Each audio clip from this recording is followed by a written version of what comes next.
I'm a big believer if someone's playing well, you play them. And I think a great example of that is you said Dylan Holloway. I think before I got here, I believe his minutes were averaged just under 14. And I think since I've been here, because of how well he might have played 14 minutes the first 3 to 5 games, but he has become a 16 and a half to 17 minute player. And how that happens is their own confidence, giving them the opportunity to succeed. And then, them rewarding to the team, playing the right way. Alongside Alex and T-Bone on BK, that was Jim Montgomery on the Last Minute Blues podcast. He joined them, a week ago now, 2 weeks ago, talking about the Blues and their young players taking that next step. If you want to hear that full conversation, be sure to check that out on their podcast. You can check it out on YouTube, Apple Podcasts, the 101 ESPN app. Super easy to find. Alex, I wanted to talk a little bit about a comparison between where we're at with the Blues and where we could be with the St. Louis Cardinals this year. So the Blues have had some positive returns from most of their young players. Dylan Holloway is probably leading the charge in that regard, but Zach Bolduc has taken a step. Jordan Kyrou looks much better in terms of his responsibilities defensively. Maybe that's because of the situations that he's been playing in. He's that second line forward for them now instead of playing top line minutes. But regardless, he looks much better defensively this season. Robert Thomas took what he did last year, and yeah, there was a really weird 1 month stretch, but otherwise has been mostly a very good player this season, backing up what we saw from him a year ago. Broberg's been good. Parayko took that next step from just being a top pair defenseman to a number 1 defenseman. You're seeing many of the younger players on this team, or the previous core players of the team that are still in their early 30s, they've either established where they're at or they've taken a step forward for the most part. And that, to me, no matter if this season ends up in the postseason or not, it's been a success for the St. Louis Blues, given where they're at in their life cycle as an organization right now. If we see something similar with the Cardinals this year, Mason Wynn just has a repeat of what he did a year ago. Jordan Walker looks more like he did 2 years ago than what he was last year. Nolan Gorman still strikes out a lot. It's like a 30% strikeout rate. I don't think you're going to get rid of that, but hits 30 bombs this year, and it's .250 for the season.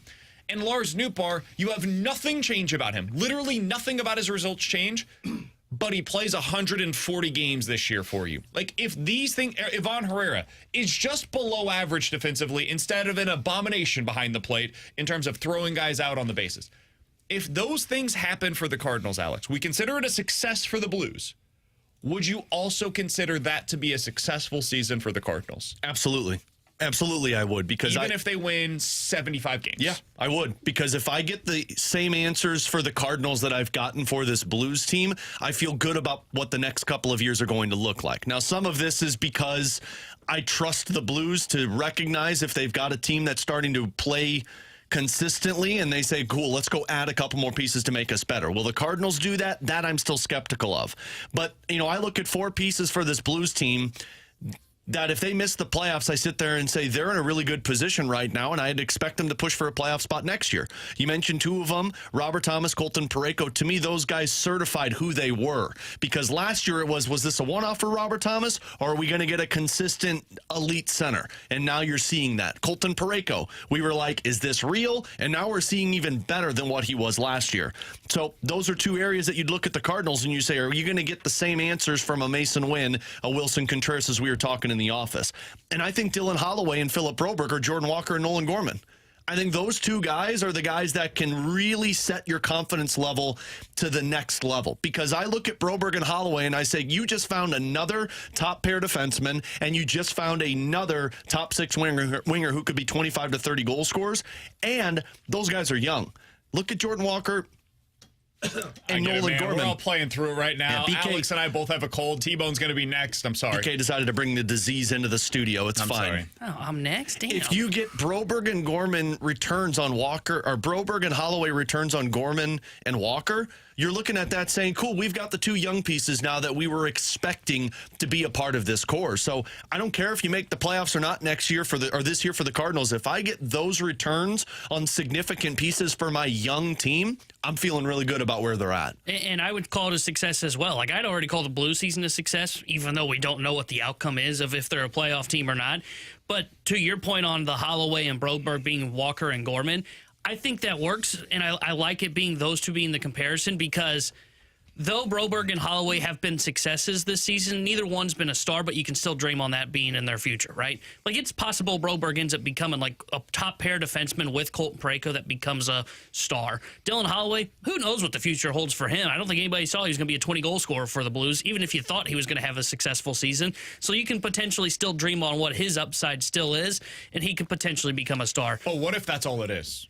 Because I think the overwhelming likelihood, Broberg's probably not going to be a star. Holloway's probably not going to be a star. Like, you're probably just going to have really good players. And I think it gives you answers still for the Cardinals, right? Like, I think maybe you don't know that this year. Like, I think if you're the Cardinals and you get Walker and Gorman to become good players, not stars, you say, okay, that's a good year. They were able to stabilize, which I think is the goal for those two this season. And you look at them and go, okay, is there more? And you find that out in 2026 at that point. Are you counting on more, or are you hoping to get more? And this is why I think it's really interesting to me, and I want to hear your thoughts on this, T-Bone. I find it interesting that the Blues, I think, are going to look at what they have and say, we're not expecting more, but we hope there's more there. And so they'll go into the offseason, and I think this is part of what Army has earned as a general manager, as he's been hyper-aggressive. Can we go see if there's something else out there that allows for us to have these guys as complementary pieces as opposed to needing them to be something more? Whereas the Cardinals, it feels like in the past what they've done is they get a positive return from a Walker win, etc., and they're like, okay, they're just going to have this linear progress. Now they're going to go on to stardom. If they don't, though, I do have a fear that they expect something more than what they're capable of. Yeah, well, and that's kind of where I'm torn with it, because the issue for me with the Cardinals is you could see the signs of those progress with the players, but then you'd look at it and I say, we're still missing pieces. And I don't trust the Cardinals to go out and get those pieces. I'd expect them to say, yeah, but those pieces are going to be internally. Whereas, like, we're talking with the Blues, if they get answers on all these guys and they go into the offseason and can shed salary, I mean, we realistically think that they would probably try and pursue one of the top free agents, a Marner or a Rantanen. I don't think we would ever even bring that into the conversation about the Cardinals. I'll be the only one. Well, touche. But I like the way that you think. Optimism. I don't know, because like I have a tough time because like I expect the Blues not to go out and do that move. I actually expect them to potentially go with the internal guys, and maybe it's not asking for more from Holloway and Broberg, but it is asking probably more than what we should expect from Dvorsky and Snuggerud. Sure. And like that's my biggest fear is what they're going to do next year is, why do we need to go out and add more pieces? Like, we got a number 2 center in Dvorsky. It's like, whoa. It's going to take about 3 years before we see that. Remember, they added too much expectation onto Jake Neighbors in year 1 because we were talking about him. Can he replace the production of David Perron when Perron had left, I think, in free agency? And the answer was always, I can't believe we're expecting that. So I think the Blues fall victim into this a little bit as well. But I think it's a fair point of, okay, are you hoping for more or are you expecting more? And I think the answer for the Cardinals will be expecting more because they won't go out and play in this free agency class of let's go give Tucker $450 million. I'm not here to tell you that they shouldn't be. I would do it if I was St. Louis, but they're not going to. So they will be on the verge of expecting more from those guys to get to what they thought their potential was, and which is, hey, Walker, you're a middle-of-the-order bat. Now, I don't think you got to be there this year. 2026, we're going to need that. And if you get negative returns on that answer this year, at least you know. But I don't know what the pivot is if that ended up failing. And that's where it gets tough for St. Louis. Yeah, I think the Cardinals and the Blues are in a really interesting spot right now because like it's all about hope until it's not, right? The Blues, it's all about hope this year until they say flatly, we are making the postseason. That is our stated goal. And then we kind of have to judge them accordingly. So then we go through the process of, okay, this team is not living up to expectations. This is a disappointing year. Thomas is taking a step back. Booch takes a step back, blah, blah, blah.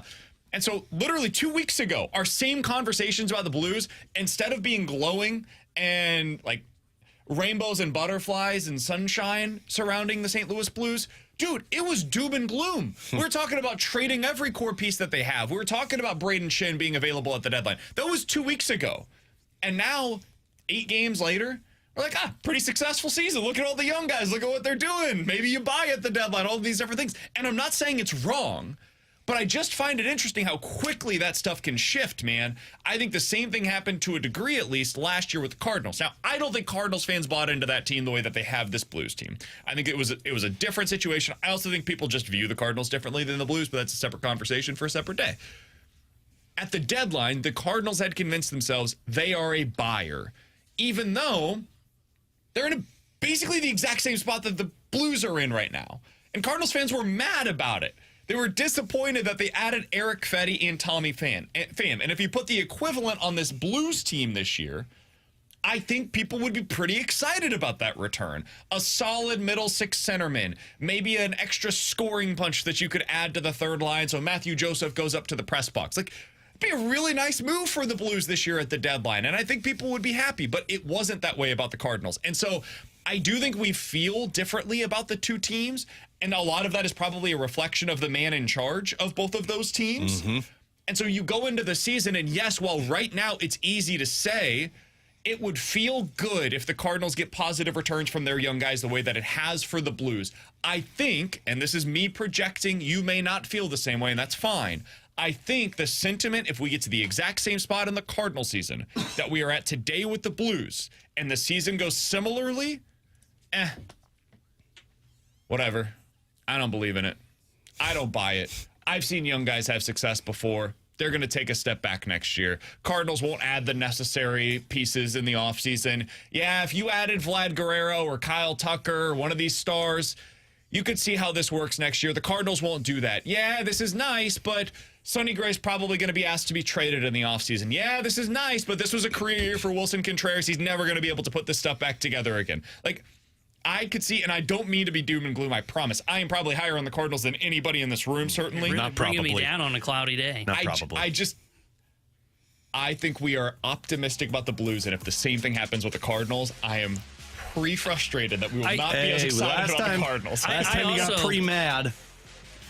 I also think that the problem for the Cardinals is, and this is where I think it's different for the Blues to an extent, the Blues don't really have like an obvious, like, wow, this guy carries significant value on the market. Like, think back to when Army sold O'Reilly, Tarasenko, Barbie. Like, we knew those three guys were going to get them a haul. They ended up getting 2 first-round picks in those deals.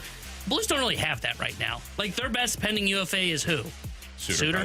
Foxa? And then those guys get you, what, 4th, 5th-round picks? Yep. Sure, Schen's name is out there, and there are teams that value him. Really, there's one team. It's called Toronto, and that deal is so hard to pull off because he's got more cap in a hard cap league, and he's got a no-trade clause. The Cardinals are going to have Ryan Bleepin Helsley, the best closer they've had in a single season, with the most saves in single-season franchise history, and that guy's going to be valuable. That guy's going to be a guy that can pull in something significant if you trade him. That was the whole point last year, right? Who was the guy we were talking about the Cardinals trading at the deadline? It was Helsley. Why? Because there was significant value.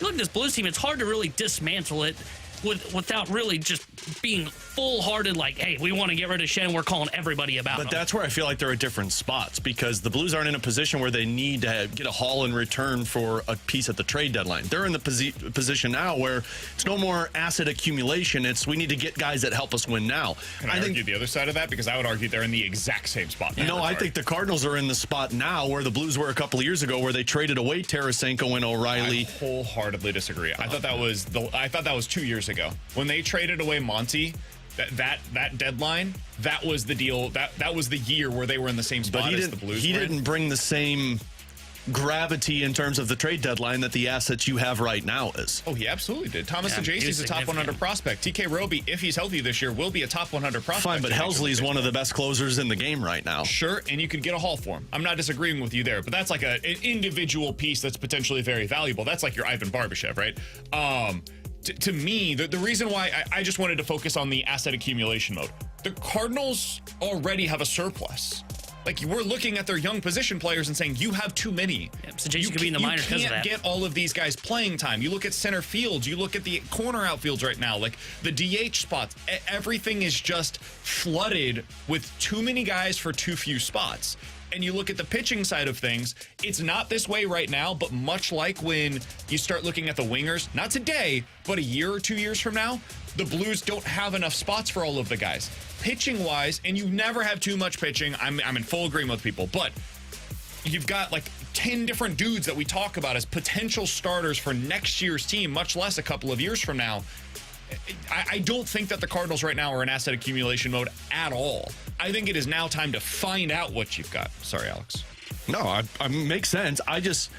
The Blues aren't in a position where they need to trade guys at the deadline to bring stuff in that helps them now. They're in the position where right now they just need to bring stuff that makes their team better for next year. It's why we're talking about not trading Braden Shen, because of the returns that are coming back. The factor in all of this as well, of talking about the man in charge and what the skeptics are for the Cardinals, you got a different guy in charge next year. And that's an opportunity for Chaim Bloom to make a statement. If you come in and be like, yeah, we're going to change this up a little bit, make some type of big trade, be aggressive for one of those free agents that switch it, it's an opportunity to put yourself in the same conversation like a Doug Armstrong that's willing to be aggressive for a team that needs it. Who do you guys view, because T-Bone asked this question today, and I thought it was a really good one. Who do you view as the linchpin for the Cardinal season the way that it appears that Booch was for the Blues? We might not have seen that coming into the season, but Booch is the guy that it feels like makes everything else work. When he is at the top of his game, Blues look really good lately. And it's partially because Booch is just playing like the player that they needed him to be. Who's that guy for the Cardinals this year where if things go, like not even like a 90th percentile outcome, but just really well for them, the season could go better than expected. And if things crater for that player, there's really no way to avoid a bad season for the Cardinals. Do you have an individual player that comes to mind for you in that regard, T-Bone? So my first thought was Contreras, but the more I'm thinking about it, like I don't know if he's gonna fall off. Now it could be health that's that way. Sure. Has been in the past. Yeah, so I think he's the guy for me. And the reason is because I'm the whole skepticism I have on the Cardinals, like I don't think there's much of a ceiling for their pitching, but I think their pitching could be fine. It's the offense, and it's the middle of the offense, right? We've talked about it. I feel like they've got multiple leadoff guys. They got multiple guys that fit at the bottom of the order. Who the hell's the guy that's going to slug baby slug? And for me, it's Contreras. If Contreras can't stay healthy or Contreras doesn't hit the ball well, to me, the Cardinals' offense is going to be one of the worst in Major League Baseball. To me, he is the single guy that you look at in that lineup and go, that's a dude, and we need him to be a dude. If he doesn't hit, they're in serious trouble. I go to the pitching side. I think it's Sonny Gray. If Sonny Gray doesn't have a good season, this team is bleeped. You have nobody else that can be a legit front-end starter. Not a single person on this team. Honestly, nobody really in the minor leagues. That projects to be that right now. Quinn Matthews might down the road, but not today. Alex, who's yours? I was kind of thinking Lars Nootbaar. And it doesn't really fall into the same category because Contreras MVP, Sonny Gray, potential Cy Young. But for Lars Nootbaar, it feels like the upside is, I don't know if he's a middle of the order bat with slug baby slug, but he's a difference maker and he's playing a position for you that you're kind of in need of right now. And if he doesn't hit for you, man, now you've lost out on a trade quantity of a player that could have been good. And now you're searching for another top of the order bat that's not going to be productive for you. He's Alex T-Bone on BK. 314-399-9646 is the Air Comfort Service text line to get involved in the show. The YouTube chat is off and running today, and they're already mad at me. Who could have seen this one coming? YouTube.com/101 ESPN STL. Some great discussion taking place over in the graveyard. If you guys would like to get involved, that is the place to do so. In 15 minutes, we'll dive into some NFL quick hitters. We'll hear your questions as always at 11:45. But coming up next, we have had somebody on the text line that has texted in 12 different times already. Who cares about the Cardinals? It's deadline week. It is indeed. And so we'll talk about that coming up next. What's the argument to hold versus buy at this year's NHL trade deadline for the Blues? We'll talk about it next year on 101 ESPN.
All right, so there's a strong disagreement here on the show. I'm actually on Alex's side on this one, but T-Bone is on the alternative side of the discussion. Take two. T-Bone is on the other side of the discussion when it comes to what the Blues are going to do at this year's deadline. Cold medicine, man. It really messes up with your mind. What is the argument to hold versus buy? I don't think many at this point are making the argument for the Blues to sell. They're basically right at the wild card spot. And so if you wanted to sell for a massive return, you could make that argument, I suppose. Like, hey, Shin is available. Toronto gets desperate. There's really no other options out there available. They decide, we'll give you whatever you want, Army. We just have to have Braden Shin. That's cool. We'll take Marner. Yeah, sure, whatever. Marner with a contract extension or Nye, something like that. Okay, cool. But let's set that aside. I don't know how realistic that is, if at all. Yeah.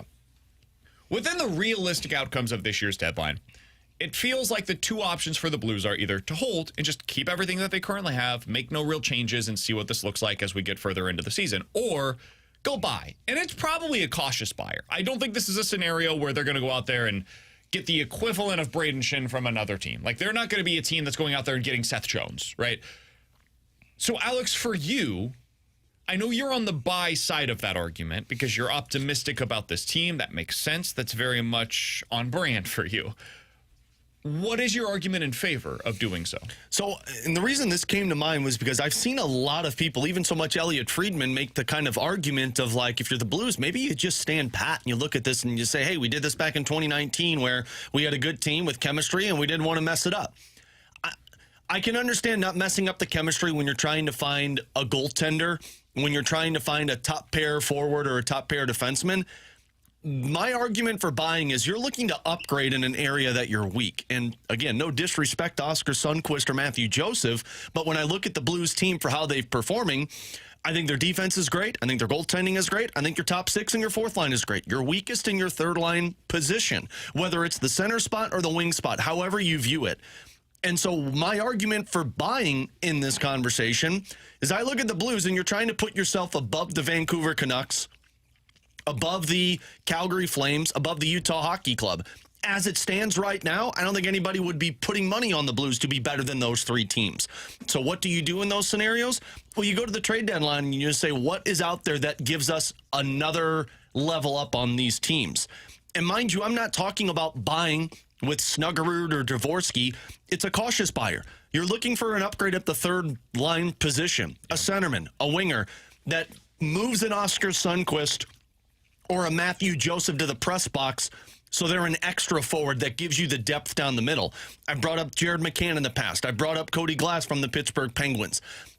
You go out there and you find a way to give up assets that don't matter to you for the next 3 to 4 years to bring something in that makes your team better for the now, but also a guy that plays into your future, either next year, 2 years from now. That would be my argument for this team. Make your team better now, but make them better for the next couple of years with depth. And T-Bone, what is your argument on the other side of this? Because you are more on the hold or sell side of things. What is your argument in favor of that? Yeah, so for me, I look at this team and I go, man, they've already invested heavy assets into this roster, right? I mean, they gave up, what, second, third, a couple more picks when they signed Holloway and Broberg in the offseason. They gave up a second, I think it was next year or 2 years from now when they acquired Cam Fowler. Like, they've already done significant buying, quote unquote. It was just pre-deadline stuff that they were able to do. And I look at this roster, and I'm not arguing the whole chemistry thing because you know my side. I think that part of that's ridiculous. But I look at this roster and I go, hey, I think right now they probably are better than the teams they're fighting for, even as they stand right now, than the teams that are ahead of them in the playoffs, the Flames, the Canucks. I think they can get past them. Utah, who's a point behind them as of today. I think they can get past those three teams without adding anything. And I just want to hold on to their assets right now because even if you do add to this roster, I don't think they're doing much when they get to the playoffs. They might be able to steal a round. And if anything, that is probably more on a Jordan Binnington than it is for the rest of the roster and what their capabilities are. So I look at them and I go, you know what? I'm not selling. I'm officially in that spot. I was selling about a week ago. I'm not doing that. I will listen on Shen, and if I get the Godfather offer, then sure, we'll make a deal happen. But outside of that, I would just stand pat if I'm Doug Armstrong. I'm holding on to you didn't mention in your case there, Alex, that first round pick. I know some people have talked about floating that out there. I'm not moving on from that. And I understand that it's going to be a middling pick. I can use that as a trade asset once we get to the offseason, or I can make that selection. And as we've seen with the St. Louis Blues, even if it is a middling round pick, they typically select good players that, once again, comes into the system. You can either have them as part of your future, or, as we've talked about, at some point you're going to have to start choosing who you're trading, and then you can use that as an asset as well. But for me, I'm not moving on from any pieces to go out there and help improve this club. Well, and that pick is the piece that I'd probably be most willing to move on from, and here's why it's more valuable now than once the season's over. Because now teams can look at that and they say, man, Blues aren't that great of a team. That could be a 12th overall pick. Sure, you're Let's go get it. shorting the Blues stock, Next basically. year, let's say you make the playoffs and you get kicked out in the first round. Teams know that that's an 18th overall pick, and they're like, nah, you kind of trump the team in terms of like, hey, you might get a 12th overall pick or an 11th overall pick.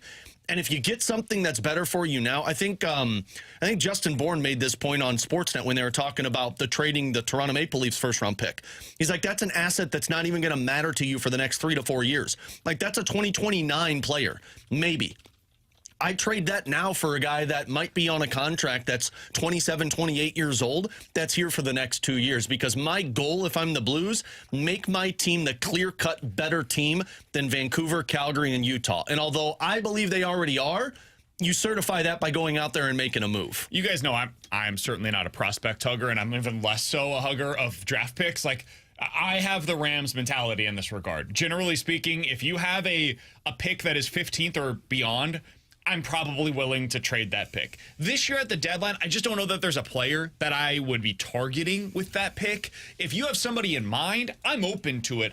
I just don't know who's getting moved at this point that makes sense for the Blues in that regard. So I wanted to do something real quick, because a lot of people around this time of the year, you get excited, right? Your team's in it, especially now with the Blues, when we thought they were going to be sellers, and now suddenly they've emerged as a potential buyer.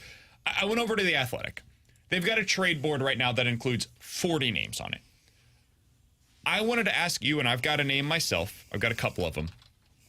If you could trade for one player from this list, if you could see the Blues make a move for one player on this list, and try to take into account what you expect the cost is going to be. So, like, if you go out there and the number one player on this list is Brock Nelson, number two is Brock Besser. If you're dealing for those guys, it's going to be a lot that you have to give up in return for them. Meanwhile, if you go like towards the bottom of the list, we're talking about, Andrei Kuzmenko, who's been traded 100 times over the last few years. Like, that's going to cost you something very different. So take that into account. Alex, if you could get one of these players on the Blues, taking into consideration cost, who would you go with? On this list, because the guy that I like isn't on this list. But who's your guy then? Mine was Jared McCann. I've brought him up before, but he's not on this list. Let's assume he's unavailable, because I think Chris Johnston does really good work, and he generally speaking has a good idea of who is and who is not available across the league. So let's say he's not on it. That's your name if he is. But if you had to go by the list on The Athletic, who's your guy? I'd go O'Reilly. I'd call up the Nashville Predators and find out what it takes. I'm not giving up a first-round pick, and frankly, I don't think it needs a first-round pick. But to give up a future second-round pick, you give up a future third-round pick, 2026's third-round pick, 2027 second-round pick, I would do that because it makes my team significantly better now, and it makes you better for the next 2 years because he's a third-line player. And you're not giving up a valuable asset that sets your team back. I like the O'Reilly one. The problem is you mentioned second round picks. We don't have any. So, I just don't know if you've got the asset unless you are going to throw up the first round pick. And I don't want to move the first round pick for Ryan O'Reilly, who's going to come in and be a third line center for you. Though I do like the name, and I think he makes all the sense in the world for this team. I just know because you don't have a second. If they had a second round pick, I think I'd be in on it. But because they don't, I just don't think you're going to be willing to give up a first or even a potentially younger roster player. Like, if they say, hey, Bolduc for O'Reilly, I don't think I would do that right now. Well, let me ask you this then. Would you give up a Nikita Alexandrov for a Ryan O'Reilly? Well, sure, but I don't think it's going to take an Alex. I think it's going to be more than Alexandrov. It's a former second-round pick, and the guy has been the best AHL player for the last 30 games, and he's 24 years old. If you're Nashville, that gets you younger. Yeah, but I mean... That's the type of asset I'm thinking of. Sure, but if I'm Nashville to take I guess I'm going to be Barry Trotz here. If I'm Barry Trotz, I'm looking at that going, I saw that guy on your roster. Mm-hmm. He didn't do anything, and he's playing with a whole bunch of other fourth-liners in the AHL. Yep. So, no, I don't want that guy. I would tell you, no, give me your first-round pick, and we can make the O'Reilly deal happen. So if you had to buy T-Bone, did you have a name? O'Reilly's the name for me. I agree, but again, my whole point is I just don't know if you've got the assets to make it happen. So I've got a few names on this list. You ready for these, Alex? Mm-hmm. So I like the idea of a name that you had mentioned previously, Ryan Donato. Now, I don't know what it's going to take to get him. It could be more expensive than what I'm thinking, but he's a pending UFA. He's on a bad team right now. They're probably going to want to get some kind of a return. They just traded Seth Jones. I can't imagine they're going to ask for a ton for Donato, but he's 28 years old, middle six center. He can come in. He's good offensively, adds a little bit of a scoring punch, and he could be on that third line. Let's see what that looks like. That would be the guy that I'm targeting from this list. If you can't get him for whatever reason, I think you start looking a little lower. Luke Cunnin would be a name that I would consider for the Blues as well. He adds a little bit of a physical punch, so you're not losing all of that when you take Oscar Sundqvist out of the lineup in this scenario. He's not a small guy, but he's also not a huge guy. Former first-round pick, has a little bit of scoring threat as well. And then beyond that, if you had to add a winger, I don't think it's the worst thing in the world. We've talked about this guy before, Alex. What about like Kyle Palmieri? Yeah. Would you consider him? I mean, he adds a real threat to that third line in terms of the scoring opportunity. My only hesitancy with anybody from the Islanders is Lou Lamoriello has a tendency of making you overpay for one of his older guys. But if you're going down the path of like a player like a winger, I would actually look at Buffalo and say Alex Tuch.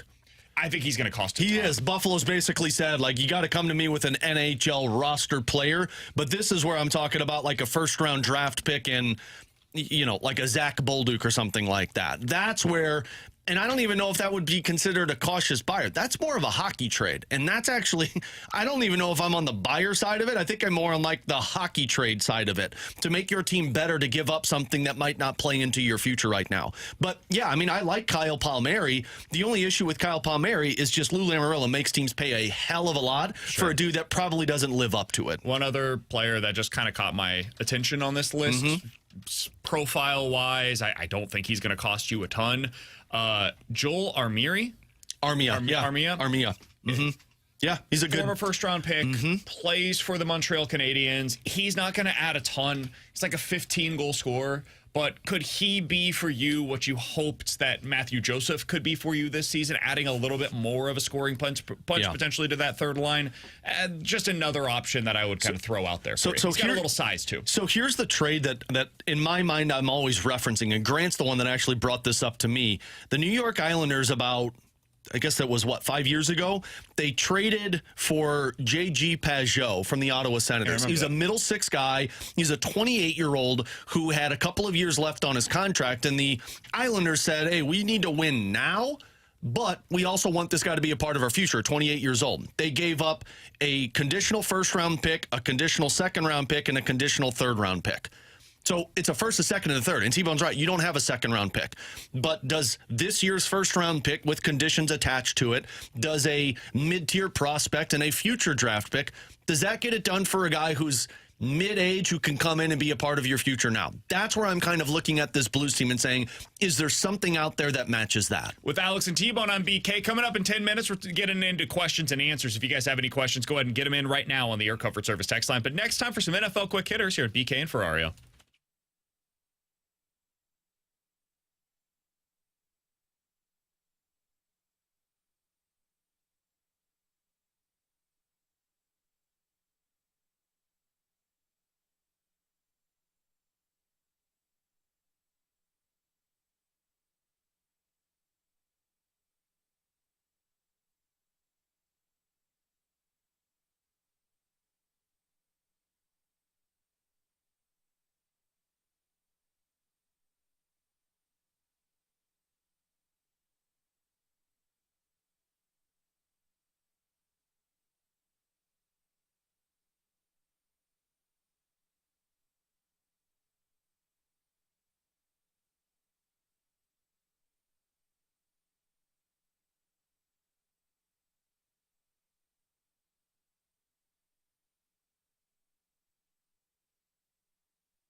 Tanner Hendrickson here, the Sports Center update driven by Johnny Londoff Chevrolet and Johnny Londoff Autoplex. Blues will be back in action tomorrow night as they visit the LA Kings. We'll have pregame coverage starting at 8:30 with Alex Ferrario, and then puck drop at 9:30 with the voice of the Blues, Chris Kerber. Cardinals return back to action in spring training days. They've got split squad game as they'll be taking on the New York Mets at home and will be visiting the Washington Nationals. We'll get you updates throughout the day here on 101 ESPN on those two games. The Sports Center update is driven by Johnny Londoff Chevrolet and Johnny Londoff Autoplex. See them at Londoff.com. Chevy, together we drive.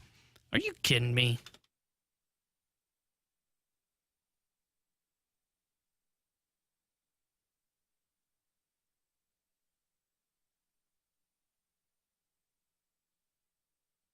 Alongside Alex and T-Bone, I'm BK. It's BK and Ferrario here on 101 ESPN. All right, I want to start out with a kind of non-traditional place for NFL quick hitters. We mentioned yesterday Jimmy Johnson is retiring from the NFL and Fox pregame show, right? He's been doing that for 30 years, and so now you have a hole on that show. And if we know anything about Fox, they love their stars, man. They did this with Tom Brady. They did it with Derek Jeter and David Ortiz. When they have pregame or in-game availability, they want to add stars to that spot. So now they're going to be in the market for somebody to replace Jimmy Johnson. That's a huge spot. That pregame show draws real numbers, and man, it's been the best football pregame show for a really long time. And I don't love pregame shows. That's the only one that I even consider watching in the mornings on Sundays. Who do you guys think makes the most sense as a potential replacement for Jimmy Johnson? Over in Sports Illustrated, Jimmy Traina, who I think does really good work covering sports media, suggested, hey, if Aaron Rodgers doesn't get a job this year, he's a guy that if he can stick to football, makes a lot of sense. And honestly, it's Fox, and I'm not making any political statements, I promise you here, but I think they would be the place that is most likely to hire Aaron Rodgers if he were to want to get into the media. For me, I think John Gruden is the one that makes the most sense. Yeah. He's already doing stuff for Barstool, and it's worked really well. I don't know if he would leave for this kind of a job. He has a lot of autonomy, and he has a lot of freedom with what he does for Barstool, and it's worked. I think it works really well with his brand. But if he's willing to, I think he makes a lot of sense for them. Who do you guys think would make most sense to replace Jimmy Johnson? I like the head coach mindset. I would go either a Mike McCarthy or a Ron Rivera. I think you put another head coach into that seat, and specifically guys who were recently removed from the game. I always think that's really interesting content. I don't know if Ron Rivera has I think Ron Rivera would be the personality type that would be on a CBS pregame show. Yeah. I don't know, because the thing about Fox is that it's fun, right? It's lively. They're laughing the whole time. But typically when you put them in with a group of other guys that are fun, which I think Fox has, you can bring the best out of those guys. Sometimes, but you also have to have that personality. Yeah. Like, it has to be intrinsic in you, especially on television.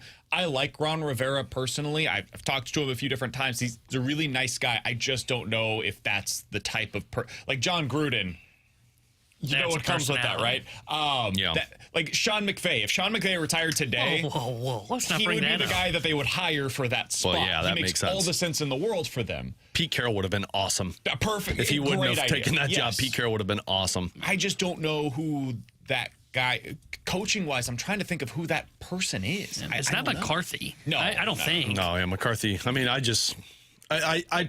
I think you want to get a head coach who's close to the game to step in, but you're right. You do need personality. I don't think, to that point, I think you need personality. I don't think Belichick would have been that guy, but if he decided not to get back into coaching, maybe. It's also name recognition. Like, you're going to listen because it's Bill Belichick, and McCarthy or Rivera don't And I think pull he that showed same. more personality this year with like what he was doing with McAfee and stuff. So maybe they could have gone that route. You want personality, get Marshawn Lynch. He's an actor now. Oh, is he? Congrats to him. He starred in some movie that would make a lot of sense. Honestly. There's personality for you. One that I thought of, and I don't know, because it was rumored his contract was coming up, so I don't know if he ended up re-signing or not. I really like Dan Orlovsky. And now He was on ESPN yesterday. I know, so it made out me of think like nowhere. his contract, it makes me think he re-signed a contract. But if he was available now, he doesn't have the... he's got name recognition at this point, I would say, but he's not the big swing like a Mike McCarthy or a John Gruden, but I think he would fit perfectly. He's got personality, breaks down football very well for ESPN. I think he would be the guy for me if I'm looking at Fox. The tough part of that show is you got to be willing to just have your minute and be done. Because you guys know how pregame shows work. Oh, Like, that's good for Marshawn Lynch. He only talks for about 10 seconds. You have almost no runway on these shows. You get a quick thought in. You give your pick, you laugh for a second, and then boom, we're moving on to the next thing. Here's the next sponsored opportunity that we've got in our 2-hour pregame show today. I'll be curious to see what I think. They might even do something where they have like a 1-year replacement and they just put Gronk on there full time for this upcoming season. He's coming back. Yeah. Maybe they go with like a Julian Edelman opportunity there as well. Maybe they try a few different things throughout the course of the season. Any of those would make sense to me. And then they just wait a year and then Sean McVay joins them. Or I was thinking Travis Kelce joins them. Yeah, that's true. The Kelce, because Jason's already with ESPN. Yeah. Imagine that little fun rivalry, ESPN, You Fox. get that. Travis would make all of the sense in the world for that show. Yeah, that's the move. Yeah, so it is going to be a 1-year replacement. Yeah. Bring in, like you said, Gronk. That's the move. Yeah. That's I think that's it. Yep. I'm annoyed that I didn't think about that, but that's 100% what they Get do. Sean McVay's name out of your mouth because he's not retiring. He will. What you probably do eventually is you end up with Kelce, Belichick, Gronk, and Edelman. And then you've just got like some of the biggest names from this era. Yeah, Patriots versus It's pretty Chiefs. similar to what they've done with their Fox pregame show, where it's like, hey, we've got Jeter, we've got A-Rod, and we've got David Ortiz. These are the characters that you guys That one watched during the kinda 2000s. Huh? So that one kind of stinks. Maybe, but it does numbers, and people recognize the names, and that's half the battle a lot of the time. I could see them doing something like that as well. All right. Next thing that I wanted to get to, the real NFL news from yesterday. It sure sounds like the Vikings are not going to be franchise tagging Sam Darnold by the deadline later on this afternoon. If you guys had to predict today where Sam Darnold ends up, where do you think he goes? Minnesota. You think he sticks with them? Yeah, I think they get a contract worked out to where they bring him back and they keep him there. I'm thinking Raiders. I think the Raiders are going to be desperate. I think they're looking at the quarterback class going, man, none of these guys are great. Let's just go out and pay the best available free agent quarterback. He's not going to be great. Hopefully we can still win with him. I think the Raiders are the team that's going to pony up and pay him. That's my choice as well. I think they're the most likely team to do this. If I had to go with a different team, man, I just don't know who even would be in that market for him, honestly. That's why I think it's going to be Minnesota. I think it's the Raiders. My one hesitation, when I heard Tom Brady doing calls of the Vikings games last year, I don't think Tom Brady was a huge fan of Sam Darnold. And Brady, it sounds like, is basically running the organization. So if I was throwing one other team out there, here's what I would go with. I would go with the Tennessee Titans. They decide to go the veteran route. They don't love this quarterback class, and they say, we don't think Cam Ward is the guy. We'll go with Sam Darnold, do this for 2 to 3 years, take Travis Hunter at number 1, and we'll figure it out from there. Take the generational talent, and we'll decide down the road what our long-term answer is at the quarterback position. They would fit what they've done in the past, too, Yeah. right? They did the bridge years with Ryan Tannehill, so I could see that if that's the way they wanted to go. It'd be a good move by them, too. I mean, you get a temporary placeholder and you get really good talent everywhere else. And you go get the dude. Travis Hunter's the one guy that is a potential generational player in this year's draft. We've never seen anybody do, at this level at least, what he had done at the collegiate level. So that's the move. All right, 314-399-9646 is the Air Comfort Service text line. Questions and answers is coming up next here on BK and Ferrario.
314-399-9646 is the Air Comfort Service X line for questions and answers. If you guys have any questions, get them in right now. But first, we got to get to a little bit of news. This comes from Elliot Friedman of Sportsnet. He says that Trent Frederick is expected to be heading to Edmonton, believed to be a three-way trade via New Jersey. So Edmonton is getting Trent Frederick. New Jersey, I would assume, is retaining some salary in this deal. Boston will be getting something in return. I have not seen what the actual compensation is. Have you, Alex? I haven't either, and New Jersey's the weird one in this one because New Jersey's looking to buy also. So, like, I kind of wonder if New Jersey's getting a roster player.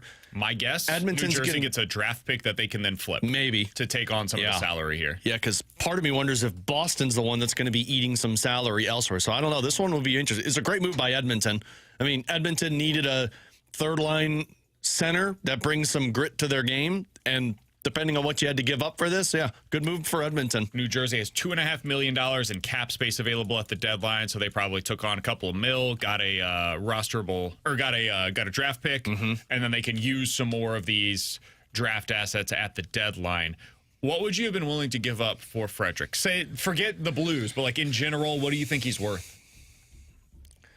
Expiring deal. Yeah, third-round pick and low-level prospect, probably. Like, expiring deal for a third-line center is not worth a second-round pick or a first-round pick, and I don't think you're getting a high-level prospect. So if money's getting eaten, maybe it gets pushed up to a second-round pick, but my guess is you're talking a third-round pick and some AHL player you've never heard of. That's what I was thinking as well. All right, 314-399-9646 is the Air Comfort Service text line from the 636. Guys, baseball's favorite food is a hot dog. The favorite food for football fans is wings. What is the favorite food for hockey? My guess would be popcorn or chicken tenders. That'd be one of the two. It's the only thing I see people eating at Enterprise Center is either popcorn or chicken tenders. I don't know if I associate a food with hockey, if I'm being completely honest. It's got to be something warm, you know? Chicken tenders is not a bad call. Hot chocolate, maybe? It's not food, but I guess it's kind of food. Yeah. I could see that. Oh, yeah. Canada, for sure, poutine, absolutely. Canada. Oh, man. Poutine at a hockey game is just a bad idea. Yeah. You're close quarters with somebody next to you. Actually feels right to me. Yeah. You're close quarters with somebody. You got to eat poutine. You're going to get gravy next to them. Well, we have 6 different texts that all say beer, beer, beer, beer, beer. Yeah. Guys, it's beer. That makes sense. It's not food, though, you know? All right, from the 314. I like the way the text line thinks. I feel like beer is the case for every sporting event. Yeah, I was going to say beer goes with same everything. Thing for baseball as well. You have to start a franchise with one of last year's first-round quarterbacks: Drake May, Bo Nix, Michael Penix Jr., or J.J. McCarthy. Who are you going with? For me, it's a no contest. I'm going Drake May. I think Drake May is going to be a top 10 quarterback in the NFL this year. I like that one. I'll go Bo Nix. I think Bo Nix has got a lot of the pieces to do that, and frankly, he got them to a playoff spot with a bad roster around them, so I'll say Bo Nix. I think they had a better roster than people are giving it credit for. I also think the coaching was excellent there. Hey, man, you pick your team, I pick my team. Sure. Just my retort. I think I will go Drake May as well. I mean, That's the right answer. You know what? I changed my mind. I want to go Bo Nix. I just expect it these days. With Drake May, like, he looked good with a terrible roster around him, and apparently a terrible head coach because that guy was one and done. Yep. And for Bo Nix, I like Bo Nix. I have a tough time figuring out what his ceiling is. I could see the path for Drake May to be a top 10 quarterback. I don't know if I see that for Bo Nix. Maybe I'm just being too harsh to Bo Nix, but I would say Drake May. We got a little update in this one. The New Jersey Devils are acquiring Shane LaChance from Edmonton for facilitating an existing trade between Edmonton and Boston. So New Jersey gets He was the number 12 prospect in Edmonton's system, according to The Athletic. He's a college player, to go to show you kind of where he's Boston University, scored 33 goals in his final USHL season. Yeah. He's a large man. He's 6'4", 220 pounds. And New Jersey's retaining 50% of the Frederick contract. Yeah. Power winger, speed is a problem, ability to earn playing time is a plus. So if New Jersey's too soon to say how far he'll go, potential AHL. So if New Jersey's getting that from Edmonton, not much. Then Boston's going to be getting something from New Jersey, I would imagine. Yeah, I don't know. So that one will be interesting to find out what they get in this. Yeah. I don't know. I think you're going to be. They were even involved. I think because they want. If teams get 50% of the salary. If teams have cap space, I do think there's going to be a lot more teams that become the middleman so that they can get assets. It's the other area that I wonder if the Blues do. Like, I wonder if they stand pat, but they're the middleman for multiple trades. There you get your draft picks. That's ownership decision. You know, because that's money. That's just purely taking on, can you hand out this cash to a player? Are you willing to do that? And if you're the ownership group, dude, it's a great way to go about it if you're willing to eat the money. But you're already spending $87 million this year on a team that might end up missing the postseason in a year that you thought you were going to be taking a step back cash-wise.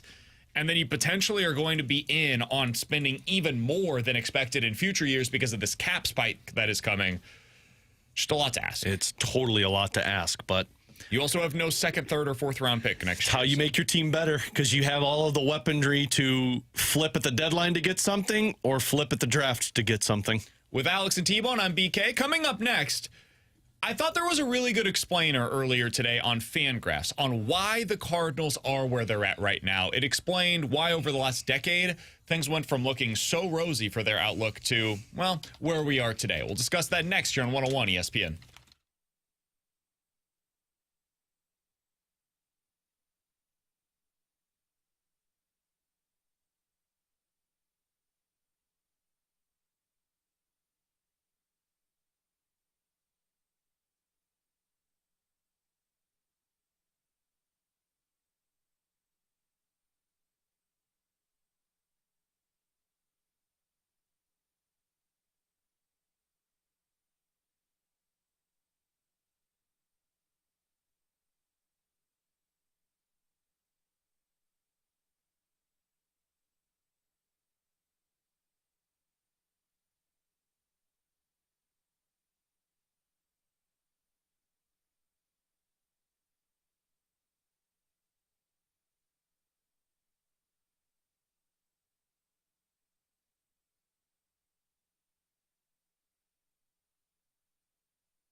All right, we've got our first somewhat big trade of the NHL trade deadline. Now, there have been trades that have been made previously, but we are officially in deadline week. So with Alex and T-Bone on BK, Edmonton has traded for Trent Frederic. That's the big piece that's getting moved in this deal. The St. Louis native, formerly with the Boston Bruins, is now going to be playing for the Edmonton Oilers. Now, it is worth noting that the Edmonton Oilers are in need of a bigger, faster net front presence for a reason, because they gave up one of those guys in the offseason. Yep. They're also reportedly looking for an all-around good defenseman that skates well. And again, they gave up one of those guys in the offseason as well. Good thing that they signed Jeff Skinner and Victor Arvidsson all the money that they did. No doubt. So this trade has now been announced. Trent Frederic is going to Edmonton, along with a former 7th-round pick that the New Jersey Devils had not been able to sign. And then Max Jones, who best I can tell is just a career AHLer. So in other words, Edmonton is getting Trent Frederic. Yeah, pretty much. In return, Boston is getting Max Warner, who I'm not familiar with his game. He's a defenseman. Is this an NHLer, Alex? No, not that I'm aware of. Okay, this is a guy that is, let's see here. Let's pull it up. Yeah, he's some kind of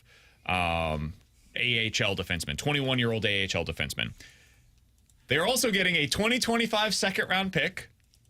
That is the Blues 2025 second-round pick. There it goes. Which they received for, Philip Broberg. Worth it. And a 2026 4th-round pick from Edmonton. Yeah. And then New Jersey just getting like a throw-in prospects to retain 50% of the salary. So, in other words, Edmonton basically traded Philip Broberg for half of a season of Trent Frederic. I think we won that one. Yeah, we did win that one. That's going to go down as one of the worst moves in the last decade in the NHL. And my gut is they're not going to be able to re-sign Trent Frederic because he's going to probably ask for more money. Couldn't even have his whole salary this year. Than what Edmonton can afford. So, they're essentially getting 2 months. And look, Trent, none of this matters if you go win a Stanley Cup. Trent Frederic is a really good piece to add to your bottom six. Frankly, Edmonton's problem every single year is they get pushed around too much.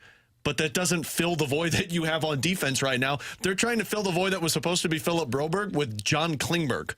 And then you get in Trent Frederic, who Dylan Holloway is a much better piece than Trent Frederic. So, yeah, I mean, Edmonton, for lack of a better word, bleep themselves this offseason with that Broberg and Holloway, which, by the way, I'd love to remind people, they could have signed both of those players to the contracts that the Blues gave Broberg and Holloway. Yeah, they chose not to. They chose not to. And they chose not to because they said, well, we got Jeff Skinner, who was a former 30-goal scorer. He's a healthy scratch tonight. Victor Arvidsson, who they thought, we can get him back to who he was, 25 consistent middle six winger. He's got 1 goal in his last 25 games, and they had to go sign John Klingberg to be a top 4 defenseman. Does this change at all your outlook on the deadline for the Blues? And the reason why is because that's a hefty price to give up. Now, it's 75% retained, so they're basically paying nothing. They're getting Trent Frederic for his whole salary, $1 million.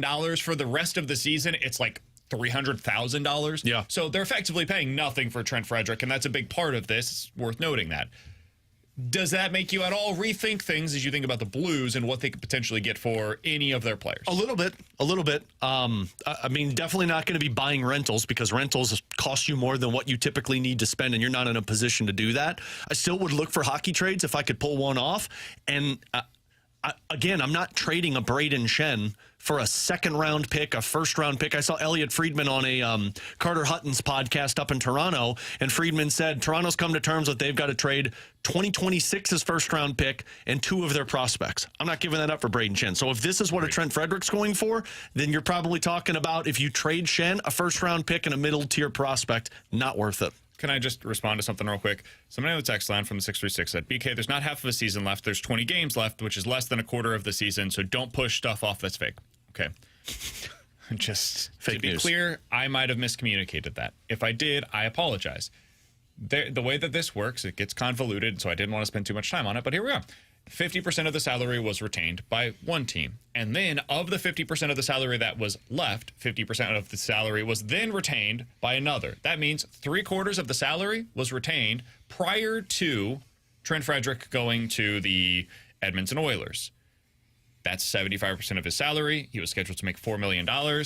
So he has about $1 million that remains on that salary. But since, as this texter says, there are only about 20 games left in the season, that is a quarter of the season that remains. Of the $1 million, they will be on the hook for roughly $300,000, which is what we said. I apologize if I didn't make that clear enough, but to clear that up, that is why there's very little salary that remains for Trent Frederick. All right, so that's where we're at. I wonder if this says more about the style of player that was dealt than anything else. Like, I think sometimes when you look at these situations, and this is why I do think, to your point, Alex, on Braden Shin, I've always said, don't dismiss the possibility that Toronto just gets crazy here and is willing to offer more than what any of us are anticipating, because Trent Frederick is the exact type of player that you expect to be a positive contributor in the postseason. Mm-hmm. He plays physically. He will go to the front of the net. He is still a young player. He skates reasonably well. That's the kind of guy that you want if you're a contender. It's why Ivan Barbashev was so valuable at the trade deadline a few years ago. It's why when you get to the deadline in Major League Baseball, everybody wants high-velocity relievers, because what works in the postseason? That. Yep. Or a left-handed power bat. That's the other thing that teams really need once you get to the deadline, because a lot of those high-velocity relievers are right-handed. So if you've got that left-handed bat coming off of the bench, that adds a little thump to your lineup. Boom, immediate offense for you as you get into the late innings of the games. So who do the Blues have that fits into that category?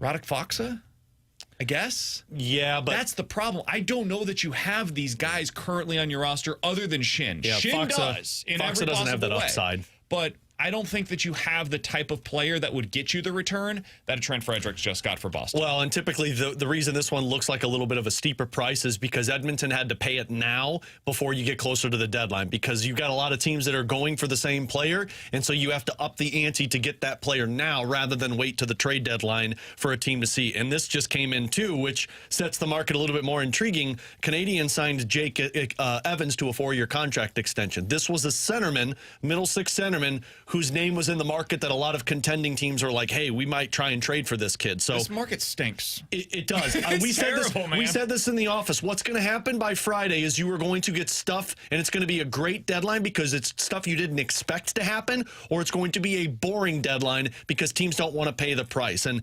typically when one team makes a move, other teams like, man, now we have to do something because we have to take our game to the next level. I can promise you one thing. If the Florida Panthers make another move for a middle six forward on top of the Seth Jones trade, Toronto is going to be in desperation mode because they've got to make a move to make them a contender with the Florida Panthers. Last thing to get to here, another piece of news to pass along, and coming up on the other side, I promise we'll get to the segment that we were planning to do here, but there's been a lot of news, so we wanted to pass this along to you guys as we get it. The Jets are planning to, and are officially announcing they are going to be releasing Davante Adams. This frees up about $30 million in cap space, so Davante Adams is going to be a free agent. My guess on Davante Adams is that he goes wherever Aaron Rodgers goes. If Davante Adams does not go wherever Aaron Rodgers goes, or in the event that nobody wants Aaron Rodgers and he just doesn't play this year, where do you guys think he should go this offseason? Set aside Rodgers for a second. Yeah. Let's say he retires. Nobody's interested in him the way that we thought. Where do you think Davante Adams should go? Mine would be Buffalo. Deep threat. Better than what Amari Cooper was for the team. You get him to a cheaper deal, and if you're Davante Adams, you got a shot for a Super Bowl. It's you and Shakir as the 1-2 punch this year for Buffalo. He takes over what they had this past season with Amari Cooper. Yeah. It just is a better version of Amari Cooper. I like that one. I was going with an AFC West team. I was thinking the Chargers. I think the Chargers make all the sense in the world for him. You got him as the deep threat. McConkey kind of the guy that's more of the underneath guy. West Coast. West Coast, where he's been, or what recently had been. That makes sense to me. Now you got a 1-2 punch for Justin Herbert to throw the football to. Patriots. That'd be fun. That'd be my spot. Yeah. Go to New England, play with Drake May, give him a real threat on the outside. That would be the team to me that makes sense for him. If he's unwilling to go there because he wants to be on somebody that at least gives him more of an opportunity to compete for something meaningful, the Cardinals would be an interesting spot for him. I think they could use some juice. I think they really need some speed in their receiver core. But if you have him along with Marvin Harrison Jr. and Trey, why am I blanking on his last name? The tight end that they've got, Trey McBride. That's a pretty fun 3-man weave that they've got going on there on the offensive side of the ball. Maybe draft a legit slot receiver that gives you a little juice on the. That's a team that could make some sense as well. But the Patriots, to me, would be the one that I think makes the most sense for Davante Adams. All right, coming up next, this is a good explainer from FanGraphs on why the Cardinals are where they're at right now. It's something that we've talked a little bit about, Alex, but I think they put it really well. We'll talk about it next year on 101 ESPN.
All right, with Alex and T-Bone on BK, I was reading over on FanGraphs earlier today, Alex, because I'm a nerd and that's what I do in the morning. And they put out, I thought, a really good piece from Ben Clemens, who was a Cardinals fan, but also writes for FanGraphs about all of Major League Baseball, on what happened. How the hell did we end up here? The Cardinals in the early 2010s were like the premier baseball organization. Everybody was saying, how do we become more like the Cardinals? And now it has swung so far in the other direction that other organizations like, what the hell are they doing? What happened there? And so he basically went into this of, what did happen? How did this happen? How did we end up here? So I pulled out some of what I thought were the best points that he made in this column, Alex, and I wanted to discuss this with you guys here on the show, and I'm curious what Cardinals fans via the text line 314-399-9646 is the Air Comfort Service text line, what you guys think of this as well. Here's what Ben Clemens wrote over on FanGraphs today. From 2013 to 2018, St. Louis's roster was younger than average every single season. Then they were ever so slightly older than league average in 2019 and again in the COVID 2020 season. If there's a through line to St. Louis's move from consistently young and competitive to pivoting to a rebuild, it's this. The Cardinals churned through a great variety of young pitching early in the most recent run of dominance. Then they turned things over to a new generation fronted by Flaherty and Weaver with mixed results. But after that, there was no crop of young arms from a farm system to substitute in. The team was getting huge value out of its young pitchers, even as the devil magic hitters and famous veterans got more of the press. When that changed, so too did the fortunes of the team. The Cardinals were great for a long time because they kept churning out young, good players to complement the stars that they acquired. Then they ran out of that good young pitching, and despite their best efforts, they couldn't fix the problem, which brings us back to where we are at present day. A youth movement is coming, and it had to. This is a lot of what we've talked about, Alex. I think sometimes nationally people are missing the forest through the trees where it's like, okay, yeah, they're not developing stars anymore. Well, no, and they really didn't for a long time. Like it was Yadier Molina and Albert Pujols, but really in the last 15 years, who's the best position player that the Cardinals have developed internally? Like not acquired, but developed internally. Matt Carpenter? That's the first name that came to my mind. Was Marv. He's a really good player, don't get me wrong, but he ain't a superstar the way that those other guys are that we're talking Randy about. Rosarena, but... Yeah, but again, good player. I think we hype him up to be a little bit more than he actually is because he was the one that got away for the Cardinals. Yeah. But and he's Babe Ruth in October. Hey, for sure. If he was nice. still here, we would probably view him as like healthy Lars Nootbaar. And we've seen how people view Lars Nootbaar. So I bring this up because it gets back to really what the root of their problem is. They're spending too damn much on back-end starting pitching. Mm-hmm. Every year they go into the season and like $25 to $30 million of their payroll is spent on dudes that are expected on opening day to start the fourth or fifth game of the season. It's just a bad place to be as an organization. I mean, look at it right now. Between Miles Mikolas and Steven Matz, you're spending $30 million this year. $30 million on guys that you don't expect much from. Mm-hmm. You'll get some innings out of Miles Mikolas, and maybe you'll get a little quality out of Steven Matz, but that ain't great. Yeah. Last year, it was even worse. Yeah, that was one I was going to think of. Last year, it was $60 million in total between Gibson, Lynn, Mikolas, Matz. Yeah. $60 million for those guys. Think about how far that can go. And two of those guys didn't even pitch half the season for you. To supplement your roster. And those two guys that left, baseball didn't want them. Yeah. No. Still Landon free and agents. Gibson are free agents right They're now. still not signed. Mm-hmm. So when you look through what went wrong for the Cardinals, I think Ben Clemens nailed it on the head. They failed to develop these young pitchers, and it brings me to a quote that I saw yesterday. I sent this to you guys last night. Did you guys see this quote from Connor Thomas, former Cardinals minor league pitcher who at one point was one of their top 30 prospects, but was never considered to be a star or anything? He said the following to a Milwaukee columnist the other day. As far as the coaching side of it, there really wasn't a whole lot in St. Louis, you know?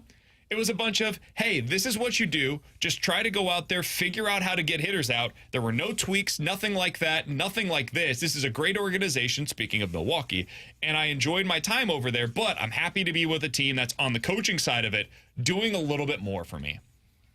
Dude, if that doesn't say it all, yep. I don't know what does. Yep. The Cardinals fell behind. They failed to produce the pitching talent that would supplement the back end of the rotation, which allows you to then pay for the front end of the rotation or pay for those hitters that they've been lacking in recent seasons as well. And that's how you get to where you're at. And I think it was complacency. I think it was the Cardinals churned out so many good pieces for the longest time that, to Connor Thomas's quote, they got younger players that came in as like, hey, we've been doing this for 20 plus years. We've been good at it. Just go out there and do this. And there's been no teaching along the way. And we've heard Doug Armstrong talk about this in the past, where it's like, I've got to find a way to connect better with the younger generation. This isn't what it used to be, where guys step in and they have that workforce mentality where it's like, boom, I got to go to work and I got to get better. And I think the Cardinals fell victim to thinking their players just step in and don't need teaching moments. And when you lose that, when that conveyor belt is broken and you just assume that it's still working, nothing's coming through. And you're like, well, what the hell's going on? And then guess what? When that breaks, now you got to go to the market and spend more money than what you needed to. And some of this is injuries that hurt the Cardinals. Like, I have to imagine for about a 10-year stretch, they thought, well, okay, well, our next ace is going to be cost-controlled, and it's Michael Wacha. Definitely. Never lived up to it. Carlos Martinez, never lived up to it. Jack Flaherty, never lived up to it. Why? Alex Injuries. Reyes, you forgot Alex Reyes, too. They thought that the cost-controlled ace that was taking over for Carpenter and Waino was in the system, and it never happened. But then they're like, okay, well, we'll just develop it because we're good at this. They also made a huge mistake along the way of thinking we've got enough surplus pitching. And trading to go get Marcell And the truth Ozuna. is you never have enough. So when they tried to trade from their pitching, I think that was the moment that everything shifted. They traded from this massive influx of pitching pipeline that they had, and they picked the wrong guys. That was a big part of this. Those guys go on elsewhere, Sandy Alcantara, Zach Gallen, and you're left with guys that end up getting hurt or not developing the way that you expect, and you have no fallback options. The reason why you want like 10 legit starting pitching prospects the way that they do right now, you want 2 of them to hit. And that's typically what the hit rate is for these guys, man. Some of them are going to get hurt. Some of them are just going to get to the next level and hitters figure them out. Some of them will never develop the pitch that could have unlocked their arsenal, and so they end up going to the bullpen and being fine relievers, but they're not the starting pitcher that you needed them to be. And now you're left with 2 or 3 starters that are like fine to good. Yeah. And that's all you can ask for from that level of pitching talent. Yeah, and that's why it does feel like they are in a good spot. And I think the other thing, too, when you look at some of these guys that they now are developing, and it's not fair to say that they didn't have this in the past. Like, I mean, you mentioned Alcantara, Gallen, who they traded. These guys got, like, some significant upside. And I think the other part of this where they whiffed is, look, you never want to go out and spend whatever it was, $60 million on the rotation for your 4 back starters. Actually, I guess 5, because their whole rotation was guys that they had brought in from the outside last year. But if you are going to go that route, you also got to go out and look for guys that have upside too, right? Definitely. Like there's signings recently when it does come to, hey, we haven't developed pitching, and organizations run into that at times of, okay, but now we've got to go to the market, right? We've got to go to the market to help us out. In the Cardinals' case, it happened to be 5 guys. Most teams, it's like 2 or 3. But you look for upside. You don't look for the pitch-to-contact guy like a Miles Michaelis of, hey, we're just going to have them peg the zone, and we're going to end up being a team that's great with our defense. That's no longer the thing, right? Not only was it complacency of, hey, we can continue to develop starting pitching, it was also the lack of evolving as baseball moved on to, hey, it's no longer the pitch-to-contact era. It is the swing and miss. We need strikeout stuff. You've got to have those dynamic arms, and they're getting better at getting stuff that helps with that in the minor leagues. They still did not do that in free agency. They did finally when they signed Sonny Gray. That was because that contract kind of fell into their laps. It was an older guy that was there. That was a part of this big miss as well as they got older. Not only did they get older, they got older with no upside in the rotation, which killed them. And on that train of thought as well, they acted like an organization that was just scared. They were scared to make another mistake with the trade. They were scared to do a Randy Arozarena all over again, and so they gave these guys almost too much time sometimes with their young players. Like Dylan Carlson. I think we all kind of knew going into last year what was going to happen.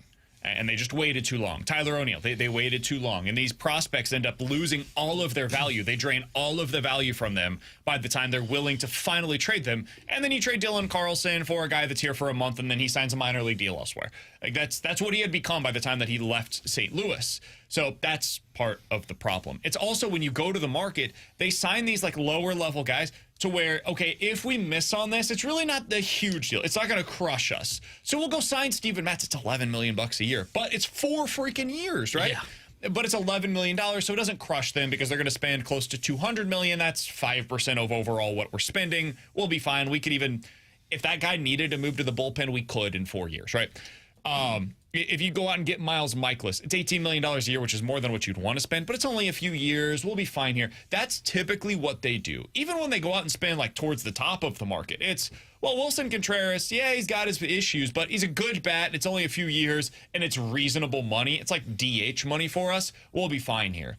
They act scared when they go to the market. And that is something that if you want to talk about a differentiating factor between Mo and Army ain't scared, man. Army will do whatever is necessary to improve his team in that regard. He doesn't necessarily spend at the top of the market. It is something that I think is a fair critique at times of the Blues, but that dude will go to the market and say, okay, offer sheets, nobody else does them. I do. Oh, I need to give up Tage Thompson, one of the best prospects in our system, and it's a bold decision to make that move because he could go on to be a 40-goal scorer elsewhere, is what we need to do in order for us to win a cup. Oh, I'm going to let go of Alex Pietrangelo, who was the captain when we won a cup. I'm going to let that guy walk. Cool, let's do it. Okay, well, that one didn't work. Some of it doesn't work, but you can't manage scared, man. Yeah. You've got to go out there and make the move that you think is going to be best for your organization, even if it pisses people off, or even if it is seen as something that is a really, really aggressive and potentially dangerous decision. You got to go with whatever you think is right. A lot of the times people in the front office are worried about what the perception looks like, and Doug Armstrong is not. Totally. Doug Armstrong literally does not care if you think he's cold-hearted, if he's got bad blood. He's going to go out there and make a move. I mean, he even made the joke on the offer sheets. I would have done it to my own mother. Like, the guy does not care what the view of him is. The only view that matters is if the team's good or not. And I do wonder if the Cardinals have fallen victim to that in the past of, we've got a lot of these guys that are viewed as top prospects. Do we really want to take a chance and moving on from them for something that might not live up to it? Like, you worry about what the perception is because you're such a established historic franchise. And I know we got to get to a break. They did move away from that until they failed, right? And when you failed, you got worried. It's not until they have that moment to where it goes so south, that's when they really become hesitant. It was two things. It was Ozuna, and then it was a Rosarena. Yeah. It was those two moves that spooked them. And then they said, I just want my comfort food. Yeah. I'm just going to go out there and like, oh, you want to be a Cardinal, Lance Lynn? You want to be a Cardinal, Kyle Gibson? Please come play for us. They're cheap contracts. It's comfort food. The Cardinals are the guy that goes to the I am this guy, to be clear. The Cardinals go to the restaurant, and they order the exact same thing every time they go there. They know that they like the fried chicken sandwich, and they're going to get the fried chicken sandwich every single time. They're not going to change it. That is their order. They're comfortable with it, and so they keep going back to that exact same place. And then when that's taken off of the menu, they don't know how to adjust. They're like, I can't come here anymore. This is my favorite restaurant, but I can't order if my favorite chicken sandwich is going to be changed at this point in time. Yep. That's who they are. All right, coming up next, 314-399-9646 is the Air Comfort Service text line. You guys give us a scenario. We'll tell you if we are betting it or forgetting it here on 101 ESPN.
Hey, it's BK for my friends over at Victory Men's Health. It is time to unlock your inner champion, and the place to do it is with Victory Men's Health. And VictoryMen'sHealth.com is where you can go to find out exactly how they can do that for you, because each individual is going to be a little bit different. For me, when I went over there, I wanted to get all of my micronutrient levels tested. So I basically came back, hey, where are you at on all of your different vitamin levels? Where are some of your deficiencies potentially? Where are you at on your testosterone? Whatever it could be, they could test that for you over there, and you can ask them about that at your first appointment. It is a super easy process. Book now today at VictoryMen'sHealth.com. You go over there, put in your name, email, phone number, tell them BK with 101 ESPN sent you, and tell them what unlocking your inner champion is going to look like. If that means erectile dysfunction issues for you, or low testosterone, help with some weight loss, vitamin infusions, red light therapy programs, or even cardiovascular testing, they've got all of that available for you at Victory Men's Health. Check them out today. 4 great locations across the area and online at VictoryMen'sHealth.com.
Tanner Hendricks here with a Sports Center update driven by Johnny Londoff Chevrolet and Johnny Londoff Autoplex. Blues are off again today. They'll be back in action tomorrow night when they visit the LA Kings. Well, pregame coverage starting at 8:30 with Alex Ferrario, and puck drop at 9:30 with the voice of the Blues, Chris Kerber. Cardinals have 2 games going on right now in spring training as they are in split squad action. They are hosting the New York Mets, where they lead 1-0. They are also on the road at the Washington Nationals. And one quick update from that Nationals game. According to Derek Gould of the St. Louis Post-Dispatch, Jordan Walker was pinch hit for in that game after one at-bat and has been removed from the game as Brian Torres took over in right field. If we get an update on Jordan Walker, we'll provide that for you here on 101 ESPN. This sports update is driven by Johnny Londoff Chevrolet and Johnny Londoff Autoplex. See them at Londoff.com. Chevy, together we drive. Are you kidding me?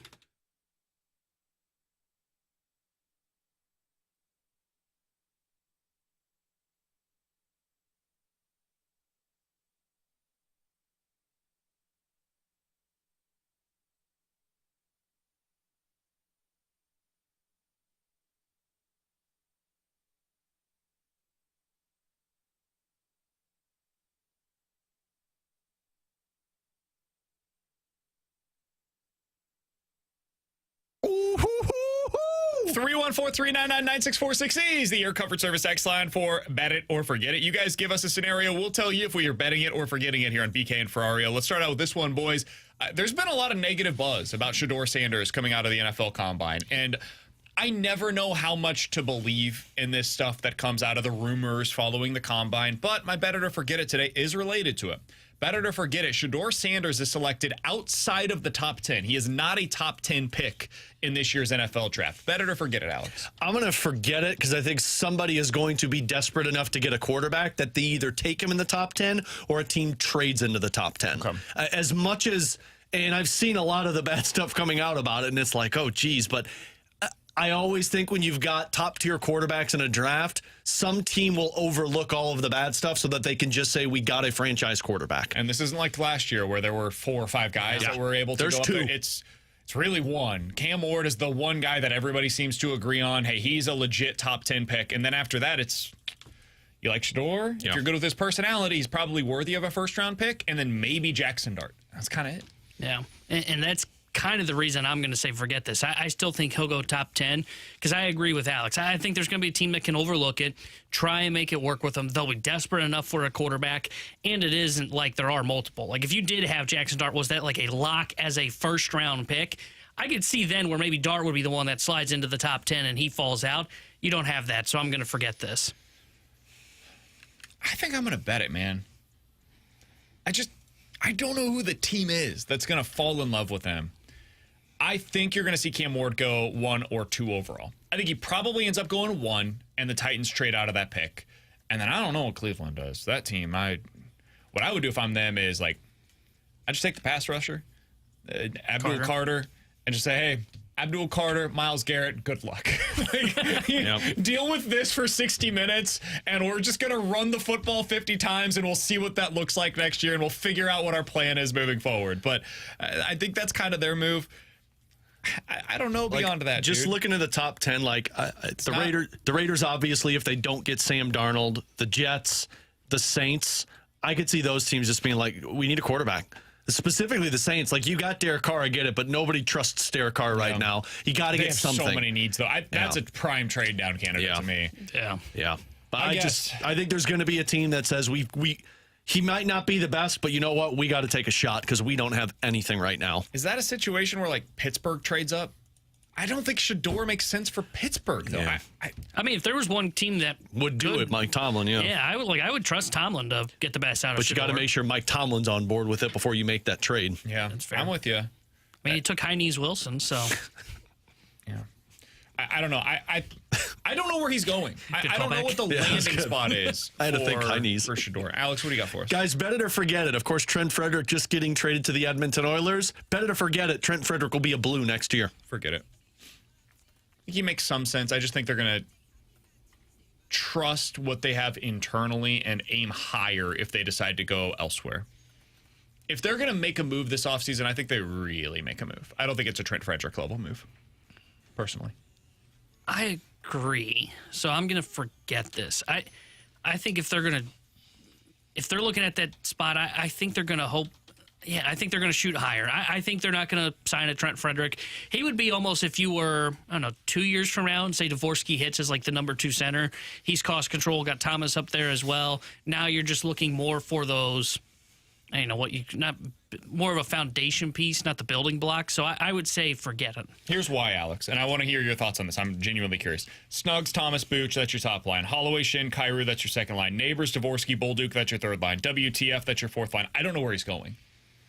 I just don't see a spot for him where I feel the need to go lock myself into 4+ years at $4+ million for a player that, in my opinion, is not a significant upgrade from Bolduc, Dvorsky, or Neighbors. And I would need him to be in order to lock myself into that kind of money and that kind of term. Yeah, I'm betting this one. Mostly because I think there's other moves that take place in the offseason. I think there's hockey trades that go down, and this to me is a prototypical third-line center. Like if you're Jim Montgomery, you're going to be looking at this saying, we need bite to our bottom 6 on top of what we've already got. I think a 4x4 contract makes the most sense. If you're Frederick, it's St. Louis, it's Jim Montgomery. And if you're the Blues, you're probably looking at what you just put together and saying 2 of those guys might not be here next year, so let's go get something and see if we could pull off a hockey move. I think it's dependent on Shin. If they're keeping Shin long-term, I think that you don't make that move. If they're not, I could see how it would make some sense. T-Bone? Guys, bet it or forget it. We will see the Blues not be involved in any trades at this year's trade deadline. The reason I bring that way, they're not a third-tier broker. I'll forget it. I think they might be one of those third teams. Yeah. I think they'll do something. I don't know what it'll be. I don't think it's going to be of significance. Yeah, I'll forget this one as well because I think they'll be attached to something. I don't know if it's going to be big. I don't know if it's going to be something minor to where they can get a draft pick, but they will be a part of something. I actually was going to bet it. I don't know if they'll be involved as a third-team broker. I just think they're going to be standing pat. I think they'll be exploring. I'm not saying Army's like in Cancun right now, but no, he's probably in L.A. Second best thing. Oh, yeah, that's not bad for a second option. I think he's going to be having conversations, maybe some marginal buys, also listening on Shen still with Toronto in case Toronto gets super desperate, as we talked about earlier. The market's really not swinging in their favor right now. But I think for the most part, it's going to be kind of like, what was it, last year where they didn't make a single move? I think it's going to be that again. All right, 314-399-9646 is the Air Comfort Service text line. Better to forget it, guys. This is the year that Anthony Richardson finally puts it all together. Forget it. Did you text that in yourself? No, Bishin About Sports. Bishin. Bishin About Sports. I wouldn't keep saying that. You might mispronounce it. I'm going to forget this one. I think when you take yourself out of a football game, you don't all of a sudden just click and get it. At least I can give Bryce Young credit. Guy never gave up on his team, even when he was awful the year prior. So I'm out on this. I don't think the mindset's there. Yeah, I'm going to forget it as well. We can move on. I just don't think it's going to work. Oh, I thought you were going to try and defend it. Better to forget it, guys. Luther Burden, according to The Athletic and ESPN, has been bumped out of the first round. Better to forget it. He still ends up as a first-round pick. I'm going to bet this after his combine. I think prior to the combine, I had some real questions. Now, I ran a 4.4, was more than 200 pounds, listed at 6 foot. I think Luther Burden's going to go in the first round. It's also not a very good receiver class. So that's kind of why I'm going to forget it. I wonder if there are other priorities in terms of the first round that teams take. It's not a good draft. No, man. It's really not. Like outside of a couple of top tier prospects, you're talking about not a whole lot. I still wonder though, so I'm going to say bet it. Oh man, I think he'll be late first because he was like, what, 33rd or 34th in that mock draft. So I'll say he ends up being a late first-round pick. Oh, just disgusting. Just another Xavier Worthy go out there and bring him in. Who do I think he goes to? I think he makes some sense for the Rams. Rams make some sense. Houston makes a lot of sense. The Texans, they could really use somebody, especially with Tank Dell potentially missing the entirety of this year as well. And it was announced today they're going to let Diggs go into the free agent market. Mm-hmm. Yeah. Baltimore makes some sense. I think all these teams at the back end of the first round make some sense, honestly. Detroit, if they didn't have Amon-Ra, would be a really good fit for him. I think Washington just traded for the equivalent, so I don't think they do it. But then Buffalo, KC, even Philadelphia, you could see him. They could use a third receiver. I was wondering if Philly does that. Maybe a cheaper option there. Yeah, I could see them doing something like that as well. All right, 314-399-9646 is the Air Comfort Service text line. Final one here. Guys, better to forget it. If Arenado gets back to what he was, a 30 home run and 100 RBI player, the Cardinals will win the division. Better to forget it. If he returns to form, Cardinals win the division. I'm going to say forget it because I still don't trust the pitching. I'm gonna say bet it. I think if Arenado returns to form, now you got a middle of the order. Him, Contreras, somebody could develop into that third guy. And though the pitching doesn't have much of a ceiling, they still got a dude in Sonny Gray. I like what we're seeing from Palante in camp. McGreevy, I think at some point will be in this rotation. It's gonna be hard to keep him out the way he's pitching. I'll bet it. And I think this just goes down to like, how do you feel about the Cubs? Because they were the only team that I was considering could potentially finish ahead of them, but I don't know if I trust the Cubs, so I'll say bet it. I'll say bet it as well. We mentioned earlier today, who's the linchpin? It might be Arenado. Yeah. He might be the equivalent to Pavel Buchnevich, where if he is the good version of Nolan Arenado, man, suddenly everything else starts to fall into place pretty well. If he's what he's been last couple of years, then yeah, you look like a middling to below average team. And now that you say that, you think back to his years where he was down air quotes as Arenado. 2021, what do the Cardinals need? A 17-game winning streak. 2022, he's an MVP caliber guy. They win the division, no questions asked to get to the playoffs. 23 goes back to kind of the 21 version, 20 games below 500. 2024, barely above 500. If he becomes that player again, it really changes a lot for the outlook. It's just how optimistic are you about him getting back to that form? I think most of us are not very optimistic. Coming up in about 10 minutes or so, we're going to get into our countdown of the 20 most important Cardinals for the 2025 season with number 19 on that list, a pitcher that I don't think many of you guys are excited about. What's his role in 2025? We'll talk about that in a little bit. The Junk Drawer is coming up next here on 101 ESPN.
Alex Ferrario with you to talk about my friends out at Classic Air Care, the company that has been making people comfortable since 1926. And whether you have an old HVAC system, a new HVAC system, they're the company that provides you exceptional customer service, knowledgeable technicians when they come out and take care of whatever issues you might have, or frankly, just maintaining that unit that you've had to try and last as long as possible. And I've been using them since 2016. I'm a part of their maintenance agreement, which takes care of me twice a year, and then when issues arise. But don't just believe me. Check out their 4.8 rating up on Google reviews. They've got 2,500 plus of them talking about the exceptional customer service, like this one from Michelle. Nick was one of the greatest we've ever had. He's functional, professional, organized, explained everything to me in great detail, from the work that will be getting done to the exact price of the HVAC system that they are installing. I will be using Classic Air Care for all of my HVAC needs. So contact them today. Schedule your appointment. Get on the maintenance agreement before the hot weather kicks in for the summer season here in St. Louis.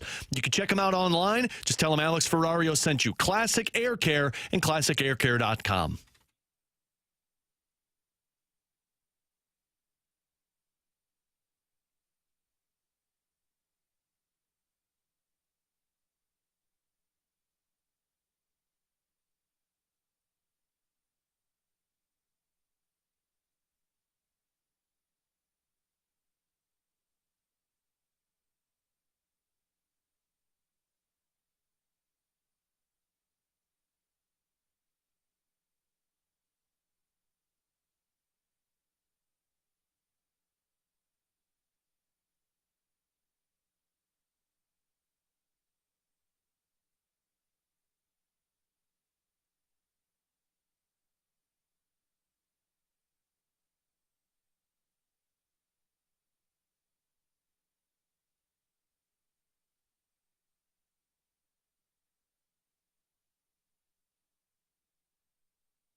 Alex, I'm convinced that when kids get sick, God makes you get sick as well so you can have more sympathy.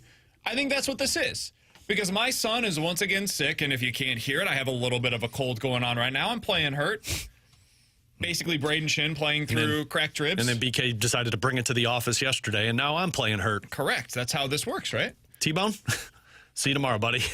The reason I bring this up is because, right like, Alex, I don't know how it is for you with your girls at home, but when Luca is sick, and especially when he's got the drainage and stuff, like we've got the snot sucker, right? Oh yeah, It's like a sport. Is that the one you do yourself, or No. We got the you don't suck it out? No Okay. chance. No.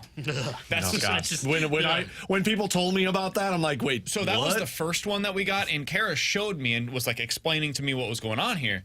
I was like, hold on, you're telling me that I'm going to be on one end sucking on this, what is effectively a straw. This makes you want to throw up. Just hearing you guys There's like a describe pin it. that goes up into his nose with a little hole in the inside, and I'm going to be sucking the snot down. Yeah. I was like, I'm not doing that. Yeah. And people normalized that too. Our pediatrician was like, oh yeah, you know, before it gets to your mouth, you just kind of stop and then you just drain it out. I'm like, whoa. Well, it doesn't get, there's a filter in it and stuff like it, so it's not going to get into your, it's just, my brain is too small. I have a pea-sized brain. I can't do it. Nope. I'm out. We got the electronic one. Yep, we had that one too. That one was just as nasty though when you have to empty it every single time. Oh, dude, it's brutal. And it becomes like a sport where you've got like one of you grabbing a leg, the other one's grabbing an arm, and you're trying to like push it up into the nose. Yeah, this is going to sound like parental abuse, and I promise it's not, but we had to like hold Adelaide's head down with our forearm. The other forearm was hold the body down, and then the other would come in and do the snot His new sucker. thing is kicking me right in the noggin. Oh, I thought you were going to say another N-word, which that's a new thing on ours too. Oh, really? Oh, yeah. Yep. Yeah, he's finding his feet. It's ours do it like an exercise to where it's like a push. It's just like a double, like mule kick right into the gut. So the reason I bring this up is because I have a lot of sympathy for my son now, because overnight, you know how this is, Alex. You go to sleep, you're feeling mostly fine. You wake up in the morning, you're like, did I smoke 12 packs of cigarettes last night? T-Bone, you know that feeling. Well, that's because T-Bone did. Oh, that's right. I forgot about that. Peer pressure. That was a rough day. Good for Alton, buddy. Bad memories.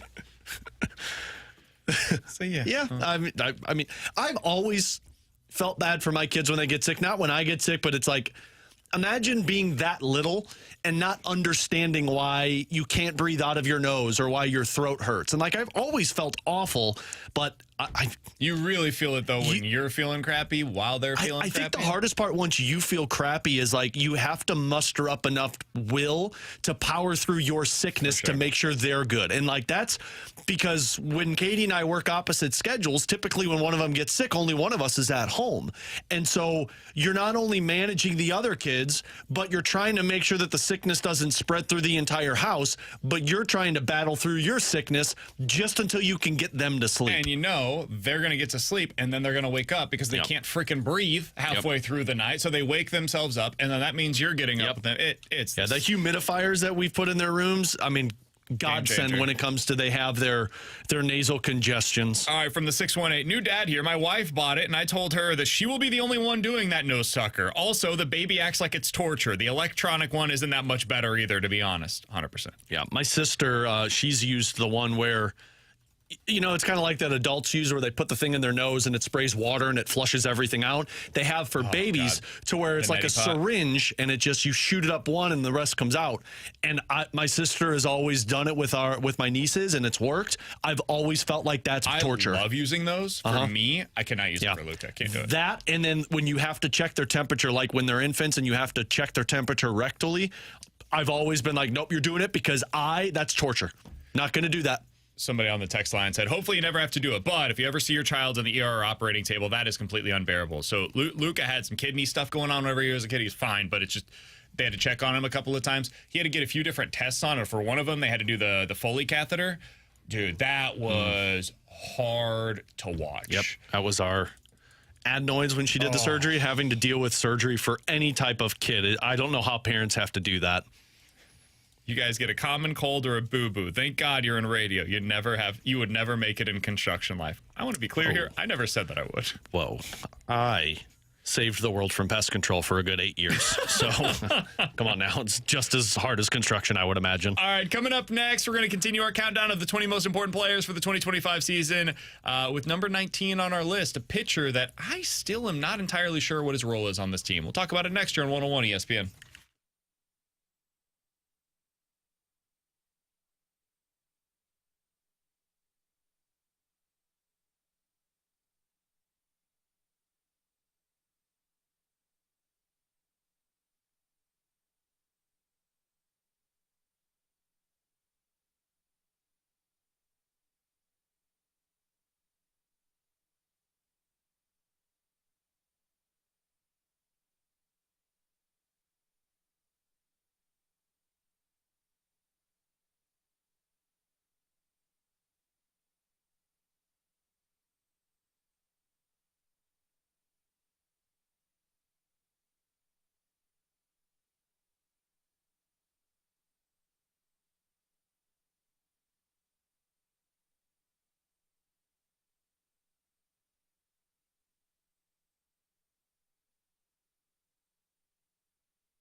With Alex, I'm BK. We got to tell you about our friends over at Circus Sports in Illinois. Alex, what I bet, I want to win the most money possible. I want to put that, whether it's a parlay down or the money line bet down or my futures bets down, and I want to know I'm being taken care of with the prices. If you bet over on FanDuel, cool, we understand it, but they're not giving you the best prices possible. They will do that with Circus Sports in Illinois. Download the app today and put those future bets down for the baseball season. If you think the Cardinals, for example, are going to win the NL Central, I know Alex doesn't. Maybe you do. 13-1 odds over on the Circus Sports app in the state of Illinois. 10-1 odds on FanDuel. If you made a similar bet for the division, Phillies to win the NL East, they're plus 180 over on on FanDuel. They're 2-1 over on FanDuel. You're winning more with Circa. This is why you need to download it. I got a good hockey bet for you guys tonight. We're all rooting against the Calgary Flames. They play the Flyers. Take the Flyers minus 1.5 and the under 5.5. Those odds significantly better than either DraftKings or FanDuel. Whatever you need, Circa Sports Illinois is there for you. If you or someone you know may have a problem with gambling, call 1-800-GAMBLER or text ILGAMB to 833-234.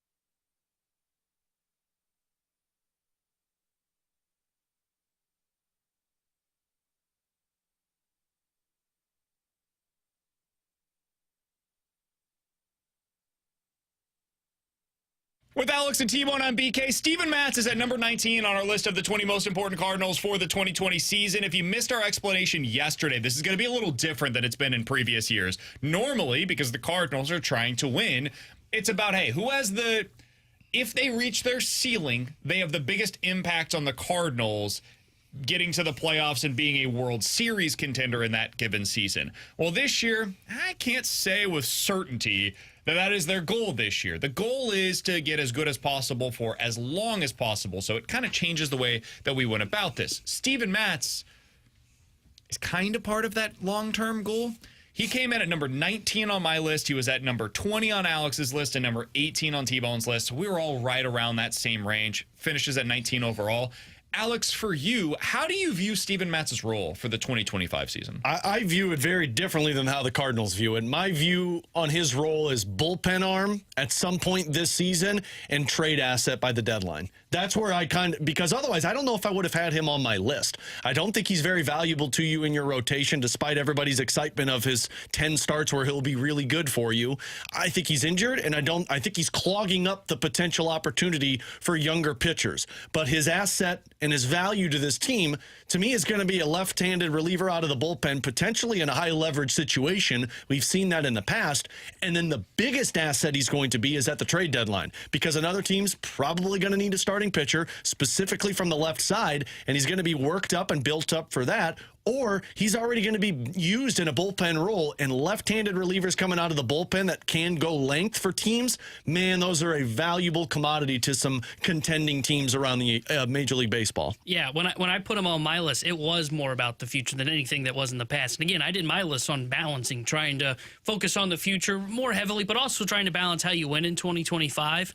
But for me, it was, look, when we've seen when Steven Matz is right, he's got some upside, right? He's got swing and miss. I mean, you go back to year one, 2022, 10.1 strikeouts per nine, 8.4 strikeouts per nine in 2023. Really fell off a cliff last year. I think it was just health related for him. So whether it is he is a starter or is a guy that gets moved to the bullpen where I think his stuff could play up, depending on what the Cardinals want to do with him, I can see where if he does stay healthy, he can carry not great value, but some value at the trade deadline, and the Cardinals can move on from him and free up a spot, whether that be in the rotation or the bullpen.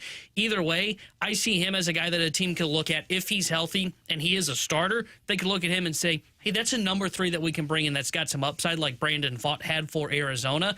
Or they look at him and go, man, we do need a dynamic left-hander that's got some strikeout stuff that we can call from our pen. So the reason I put him that on my list was because of that he carries some value, hopefully, if he stays healthy by the time you get to the trade deadline. Yeah, to me, he's kind of that. he is truly the swingman.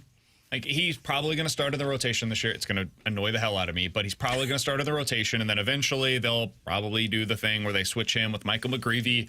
McGreevy will be better in the rotation than him, and younger and cheaper, and play more into their future considerations, which is why he should just start the season as the starter, but whatever.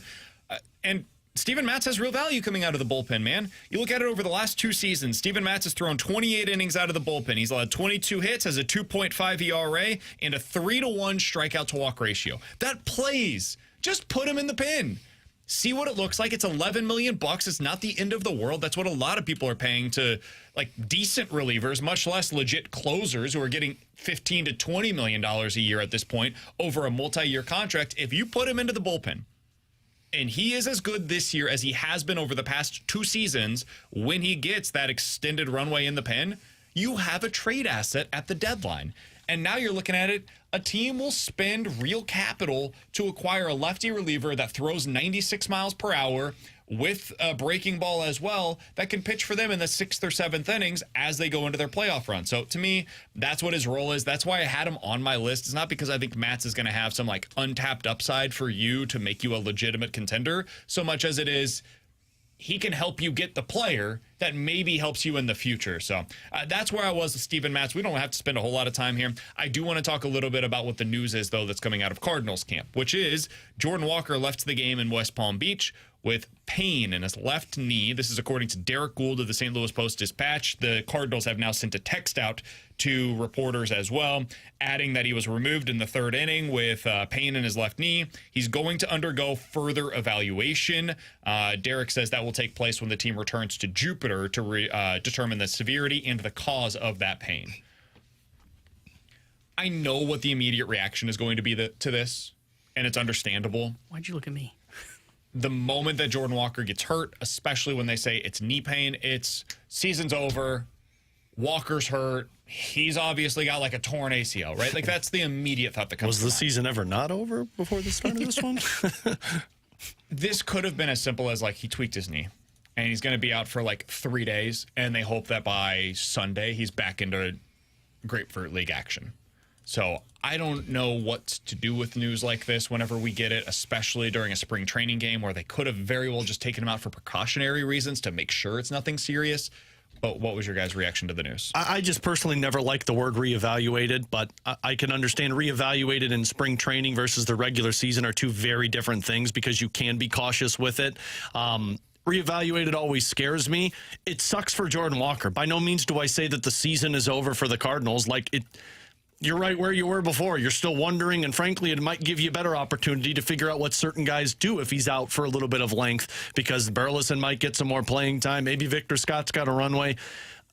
It sucks more for Jordan Walker because from what Katie told us yesterday, he's obviously working on a lot of things. And if you take significant time away in spring training, well, now that is going to carry over into the regular season of trying to get amped up. And spring training is when you can work on things. You can't work on things once the regular season begins and people are throwing 100 at you. So if anything, this sucks for the development of Jordan Walker because it does set the Cardinals back if it's long term. Yeah, the nice thing, if there is a nice thing, is it is in spring training. It does. Anytime you start to have any kind of question of hey, something's bothering him in the lower half, it is alarming for me a little bit for a hitter because we've seen where that can really derail somebody at times, and not just for a career, but just for a season, right? Like if he does come back, maybe it is just a tweak, but maybe he comes back a little earlier going, hey, I still got something to prove in spring training. Well, then you do that, and then maybe it's not 100% healed, and then all of a sudden you're throwing off maybe what you're doing in your stance, and then your hitting's not there, your power's not there. Like these are just some of those small things that once I hear anything that has to do with the lower body, even though it is spring training and the hope is that it's nothing serious, always peaks my ears up just a little bit, just of, okay, let's monitor this, because that is something that we've seen has thrown off hitters in the past. Yeah, I mean, Dylan Carlson. Yep. Exactly. That was the first thing I thought of. The first thing that came to mind for me was, oh no. Like we've been down this exact career trajectory with Dylan Carlson. Now, some of the underlying stuff was more there for Walker. Like he hits the ball hard. Carlson just really never did at the big league level. But some of the similar trajectories of pushing them too fast, too quickly, having a rubber band effect year where everything went shattering back down to earth. it feels very similar to what happened with Carlson, and then the injuries started to pile up. So even if he was going to have a rebound season, Carlson, it was just like, okay, the athleticism has been sapped. You're not the same player that you were. You're not the same athlete that you were. The swing looks different. And then, boom, it's just gone. Yeah. That's what you hope doesn't happen here with Walker, and I've got my fingers crossed that they're able to avoid the worst-case scenario here. Hopefully it's just, the knee was bothering him a little bit. He's going to go get it checked out. Everything comes out back fine. He's off for a few days, and he comes back, and next week he's back to hitting rockets all over the field. All right, a couple of things in the NFL to pass along, because this is a big news day, apparently, here on BK and Ferrario. Yes. According to Adam Schefter, the Eagles are rewarding Saquon Barkley with a new 2-year contract. It is worth $41 million. He is now the highest paid running back in NFL history. He will have, according to a report from Adam Schefter, $36 million fully guaranteed the moment that he signs this deal. So it is a true 2-year, $41 million contract extension for Saquon Barkley, and he earned every penny of that with what he was able to do last year. Good for the Eagles, by the way. Go all in. Yeah, it's a great move by the Eagles. Go all in, man. If this is truly your window, and it feels like it is for them, try to win as many titles as you can in the next 3 years. And you know how you make players want to play for your team on top of already being a Super Bowl champion? You reward players that go out there and do things for you successfully, and that's what you just did with Saquon Barkley. All right, last thing here from Adam Schefter as well. According to him, slow down, Adam. From him on Pat McAfee's show, the 49ers are willing to listen to, quote, just about anyone, end quote, on their team via trade. That does include Brandon Ayuk. And a lot of this is because of their financial situations. They're very upset about where they're at financially right now, apparently. Schefter added that he's not positive that they will get a deal done with Brock Purdy. He believes that they will, but it is not a guarantee. Oof. That is how much they are really upset with where they're at with their financial terms with some of these players. About to go into tank mode for the San Francisco 49ers. I wonder, what else do they have that could be of interest Don't they have to the other teams? left tackle? Trent Williams, but he's hurt and older old at this point. Yeah. And then you got Fred Warner's Bosa and Warner. Yeah. So the other two that came to mind. Bosa, they basically can't trade. They would take on I think it's like a $70 million cap hit. A $45 million cap hit, which is 20 more than he is against their cap this year. Well, that doesn't help your financial problems. Nope. And Trent Williams, they would take on a $56 million cap hit, which is $35 million more than what they're spending on him. Congrats on being 49ers for life. Yeah. So can I ask what, there are no dumb questions, but it might be Christian a McCaffrey? dumb one. No. Okay. If you can't extend Purdy, would you trade him? And here's the reason I say that. It goes back to what we talked about with the Blues, right? Of, hey, you can be the Rays of the deadline. Purdy's the best quarterback available if you put him on the market, and you would get a significant haul for him. Why would I re-sign him if I'm getting rid of Brandon Ayuk and Deebo Samuel? That's I agree with my that offense too. is already not, and I know they got Juwan Jennings and a couple of other. I think he's a true franchise quarterback, which I regardless highly of what doubt. we think on this show, if they believe that, then you re-sign him. Full stop. If you've got the dude, you keep him and you figure out the rest, because you can always win with a franchise quarterback, even if there's a couple of years that you're taking a little bit of a step back. Drew Brees is always my number one go-to with this. Drew Brees went 7-9 like 3 consecutive seasons, and then at the back end of his career had like legit NFC championship, potential Super Bowl aspirations, because they finally were able to build around him. You always keep the quarterback until you can't anymore, or they get above the age of like 37 years old. But until then, you keep him. I don't know that I personally do not believe that Brock Purdy is that guy, but if they do, that's why you would re-sign him. If you don't think he's that guy and you're going to take a step back this year, you just tank. This year you use as a hard reset for your books. You say, we're going to be really bad this year. You don't sign Sam Darnold. You go get like Justin Fields on a super cheap deal, have him be a placeholder. He's a veteran. You know he can at least do the job. He's not going to look embarrassed out there. And you probably trade as George Kittle. Yeah. That's probably the move for you if you're the 49ers, because he has real value out there. You save a little bit of money, not a ton, but a little bit of money by trading him, and you get a significant draft pick return for something like that as well. That's probably the move for them if you wanted to go out there and do something that would be surprising, but potentially good for your team long term. All right, with Alex and T-Bone, I'm BK. Coming up next, it doesn't take much for the Illini to be a threat. T-Bone, do you care? Are you a believer in this stat that I'm about to present to you? We'll talk about it next here on 101 ESPN.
Alongside Alex and T-Bone on BK, so we're getting closer and closer to the NCAA tournament, and it is officially March, Alex. So we got to start talking more and more about college basketball. We'll do so just about every day here on BK and Ferrario. Mizzou is a legit tournament team.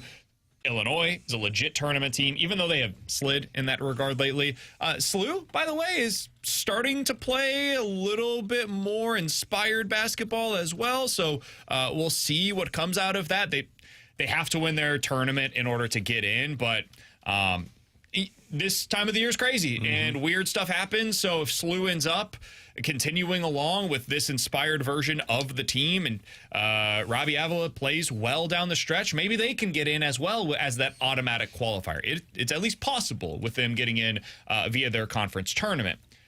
I did hear something yesterday as I was listening to a podcast via the Field of 68. It was a stat about T-Bone's Illini, and I thought to myself, man, first of all, that's insane. And second of all, that should make you feel a little bit more confident about your team. Take a listen. This is what they had to say. I think I saw a tweet earlier that they're 16-2 this season when they shoot above 27% from three. Like, we don't need Illinois to be the best three-point shooting team in the country. We just need them to not suck. They're 16-2 this season when they shoot 27% from three and above. Like, the floors don't suck. Okay. Let me ask you a BK game real quick. How many teams do you think are shooting below 27% from three on the season? Oh, that's fun. I'll say there are 364 college basketball teams. I'll go 10. BK game, 8. 1. There's one team in the country. It is Cal State Fullerton that is shooting below 27% on the season from three. Your Lindenwood, by the way, the Lindenwood Lions, second worst three-point shooting team in the country so far this year. What are we doing, Lindenwood? The coach should switch. The reason that I bring this up, it's an unbelievable stat. If Illinois is simply not the worst three-point shooting team in the country, in any individual game, they're almost unbeatable. They're 16-2 in those situations. Unfortunately for them, it's 12 games this year where they have shot like the worst three-point shooting team in all of college basketball, and they lose those games roughly 75% of the time. So that's the fix. Like, it ain't hard to see, hey, if this goes wrong in the tournament, how does it go wrong for the Illini? They shoot too many threes, they miss a bunch of them, and boom, they go home. Could happen in the first round, could happen in the Sweet 16, who knows? But that's how it happens. T-Bone, when you hear that, how does it hit your ears as a fan of the Illini? Because obviously you've seen that in action, but how does it hit for you? Yeah, I hear that and I go, it feels cherry pick stat to me. I hear that and I go, so you're telling me 40% of their games are like one of the worst three-point shooting even worse than Cal State Fullerton from the field? If they're doing that 40% of the time, then they're going home in the first round of the tournament. That's the way that I hear that, because they don't have an alternative. Like, if they have a bad three-point shooting night, they don't have like a, hey, get the ball to Mark Mitchell, let him just dominate inside. They don't have a guy that's going to do that. Hey, you know what? Instead of shooting the three-point shot, how about we get to the bucket? How about we go to the mid-range game? They don't have that at all. They live and die by the three-point shot. And though, sure, 60% of their games, they aren't one of the worst three-point shooting teams we've ever seen. It's amazing. 40% of them they are. No, I do not feel good about that. Number should be like 5%. They should have like 1 or 2 games where that occurs. When you have 40% of your games that go that route where you shoot below 27% from three-point range, no, that stat doesn't make me feel good. That's the stat I'm circling on. When we're going home after the first round, it's going to be because they don't make their damn shots. That's how I hear it. Okay. I hear it like a team thinking it's like, hey, so we just don't have to be awful at this. So then they're just going to keep heaving up threes and think like, well, maybe we'll be better at this. And then they are actually awful at this. You can't lose that many games because you were that bad and say, well, all we got to do is not be that bad. If I'm going to take the other side of this, it would be as follows. Maybe you shoot above 27% like 3 nights in a row. That's not crazy. And if you do, you end up in the Elite Eight.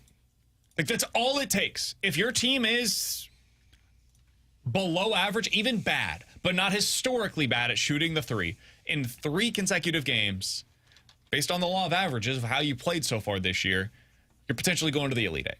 Win the first round, win the second round, win the Sweet 16, boom, you're an Elite Eight team suddenly. So the ceiling is very much there. That was my takeaway from this. it's less about the floor because we've seen that it's not good.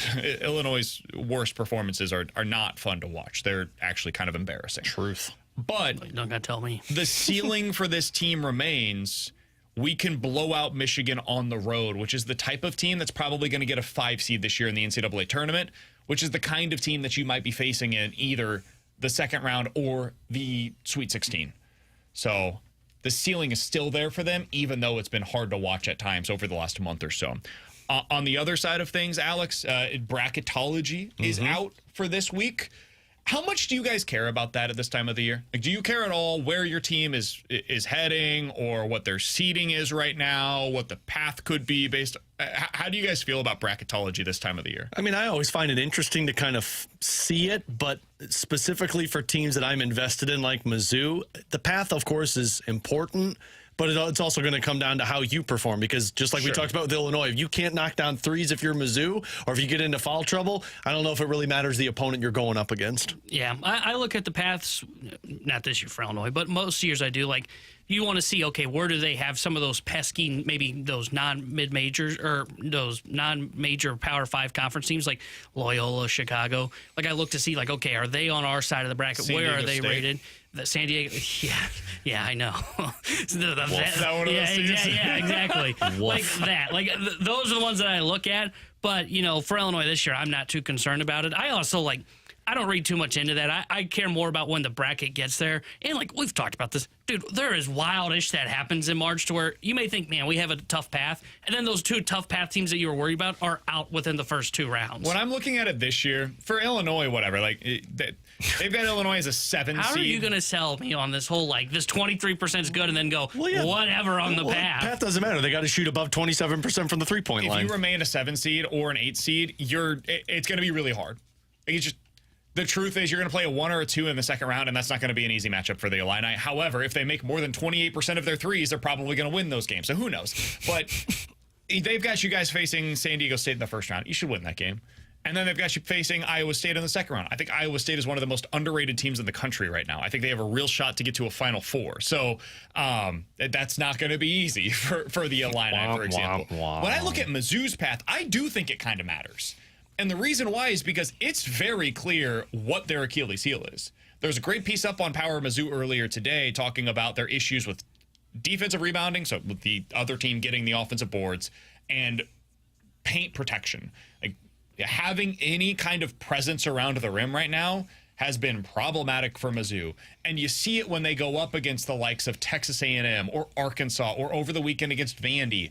These teams are getting the switches that they want and then attacking the rim at will. And then they just go up and get second chance. They get the board and then they get the second chance points. So for Mizzou, one of the things that I'm going to be paying attention to is, can they avoid those huge teams that just attack the offensive rebounding relentlessly? If they can do that, I think they'll be in a pretty good spot. This bracketology is in their favor for Mizzou. It is. Right now, they are considered to be a 4 seed in the Seattle, the West region, according to Joe Lenardi. They've got them facing against Yale in the first round. And And then Michigan is the 4 seed. Yeah. Tennessee is the 1 seed in this region. I actually think Mizzou faces, I think they reasonably well, they can compare with Tennessee. I think they could win that matchup. They've got BYU, New Mexico, and whatever. Those are the 8 Yeah, you got to get over Yale. Yeah, Yale, Michigan, Tennessee should be the path. And I think that's a pretty good one, all things considered. For Mizzou, you want to avoid Auburn. You want to avoid Duke. Those are the 2 1 seeds that you absolutely want nothing to do with. And the Ivy League. Texas A&M is the best offensive rebounding team in the country. You guys remembered that. It didn't go super well for Mizzou in that game. No. Didn't they only lose by 3? Or am I thinking of a different game? Yes, but they crushed them on the boards. At least it's not like, we want to avoid Duke because we lost by 40. All right, coming up in about 15 minutes, would you want Albert Pujols to be the next manager of the Cardinals? I can't believe I'm even asking that question, but I'm going to ask it nonetheless. 314-399-9646 is the Air Comfort Service text line to get involved in the show. Actually, that's coming up next here on BK and Ferrario.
Alex Ferrario with you to talk about my friends out at Ted Drew's right off of Chippewa, that famous St. Louis tradition that has been there since 1929. And they are now officially open daily, which means you can get out there and get that famous frozen custard. A year-round tradition, whatever flavor you're looking for, whatever toppings you want, they've got it at Ted Drew's for you. And you hear me talk about it so much, about the tradition to get out to Ted Drew's and just build some of those memories. I get to do it with my girls every Friday during the spring and summer seasons. We always go out. It's our weekly trip to Ted Drew's to just sit in the van, spend some time together, and enjoy that famous frozen custard. And while you're out there, make sure you check out the Ted Drew's gift shop across the parking lot off of Chippewa, where you could shop Ted Drew's apparel. You can get Ted Drew's hats. You can get Ted Drew's souvenirs. And most importantly, Ted Drew's gift cards for whatever that person that you're trying to get a gift for.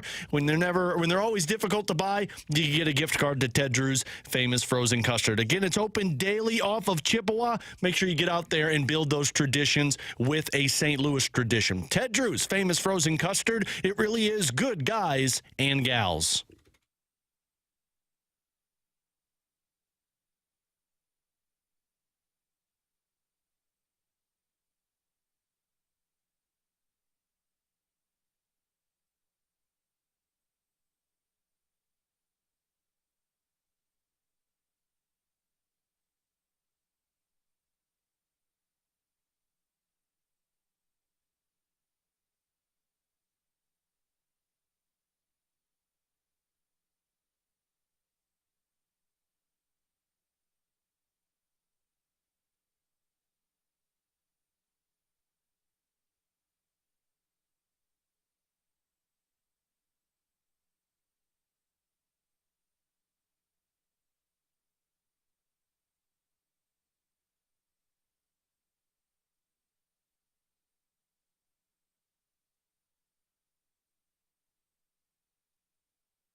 Tanner Hendrickson here, the Sports Center update brought to you by Saliga Heating and Cooling. Blues are off again today. They'll be back in action tomorrow as they will be taking on the LA Kings. We'll have pregame coverage starting at 8:30 with Alex Ferrario, then puck drop at 9:30 with the voice of the Blues, Chris Kerber. Cardinals currently playing 2 baseball games right now, split squad action. They are on top of the Nationals 4-0 and leading the New York Mets by a score of 3-0. And, of course, Jordan Walker left the game at the Washington Nationals earlier today due to knee discomfort. He will be reevaluated when he gets back to Jupiter, Florida. The Sports Update is brought to you by Saliga Heating and Cooling, independent American Standard heating and air conditioning dealer.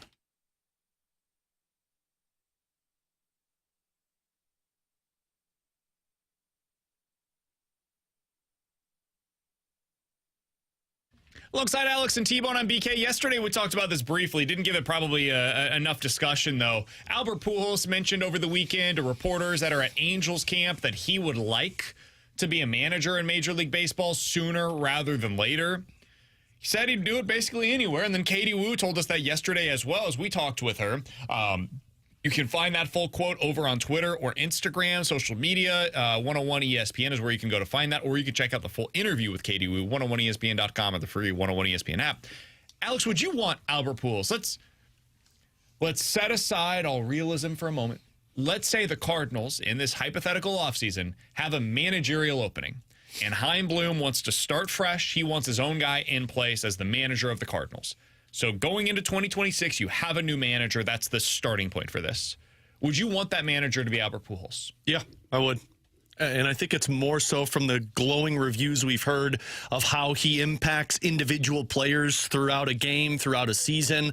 And I know you're going down the path, if you're the Cardinals, of another inexperienced manager taking over, which, if I'm not mistaken, that's the fourth in a row, from Matheny to Schilt to Marmol to then Albert Pujols. I just feel like Albert Pujols gives off a lot of Alex Cora vibes, to where when you got a guy who everyone kind of gravitates towards, he gets the best out of individual players, and you've got the familiarity there. I think that would be a good start for the Chaim Bloom era. See, I would not. And Albert Pujols was my favorite player growing up. I would not want to bring in a legend of the Cardinals to run the baseball, to be the baseball manager for the team, because it's so hard to get rid of those guys, and it's so awkward when you do have to get rid of those guys when it eventually does go south. Everybody is hired to be fired in any professional sport, and you saw that when, like, the Broncos hired Elway to be their GM. He had a very tough time getting that team in the right spot, and he probably stuck around longer than he should have because he was just a legend of the team. So that's the whole reason that I wouldn't want to do it. It puts the organization in such a tough spot. I think they will have legitimate interest in doing it, and I don't think it will be a Chaim Bloom decision. It will be a ownership decision.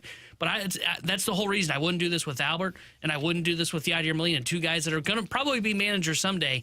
I think they need to do that outside the Cardinals organization. See, I'm not worried about the image of Albert Pujols as a Cardinal, because the dude is an incredible player, and I can separate the two. If he doesn't have success here and it doesn't work out, that's not going to be, Pujols sucks. Pujols is a legend, and he always will be. And I if agree it doesn't with work, that. His playing status, he will go down as probably the best right-handed hitter the organization will ever have. The problem is like, but that's tainted if he doesn't have success as a manager. It's not tainted. What I'm saying though is that will always be in the back of people's mind of like, hey, it's hard to get rid of this guy because we're firing a legend, and it doesn't do anything with what his playing career was. It's just so much harder for organizations to cut the tie when they bring in a legend to run things, and we've seen this in multiple situations when teams do this, and that's the whole reason. And I know Cardinals fans aren't probably going to like what I'm saying. I'm not bringing Albert here. Albert's not going to be the manager of the St. Louis Cardinals if I were doing things. I don't know if I'd bring him in to be a bench coach, if I'm being honest with you. I don't want to bring in a legend like that and put him on the coaching staff, because if things do go south, it is so much harder to really get rid of that guy. Man, I think there's a few different things that we need to get into here. One, what are the alternatives? If not Albert, then whom? Skip, I would imagine, is one of those alternatives. Isn't he in a front office role now, though? He's in an advisory role. Like, if he wants to get back into managing, which is very possible. I think he wanted to be a manager this year. He just didn't end up getting one of the openings that he was interested in. I think the Reds was one that he was like particularly interested in. That's a proven good Major League Baseball manager, and he's a guy that I would be interested in if I'm the Cardinals. So that's one route, and he's got history with the organization. So yeah. The other route is somebody that has a history with Chaim Bloom. Given what Chaim Bloom had in Boston, which was not a good relationship with Alex Cora, clearly based on the fact that Alex Cora is now saying to reporters when Rafael Devers' name is being brought up as he was promised the third base opportunity, yeah, Chaim's in St. Louis now. Okay, no love lost there, understood. I think he would like to have a guy that he has a previous history with. I just don't know who that person is. I don't think it's Joe Madden. I would be surprised by that.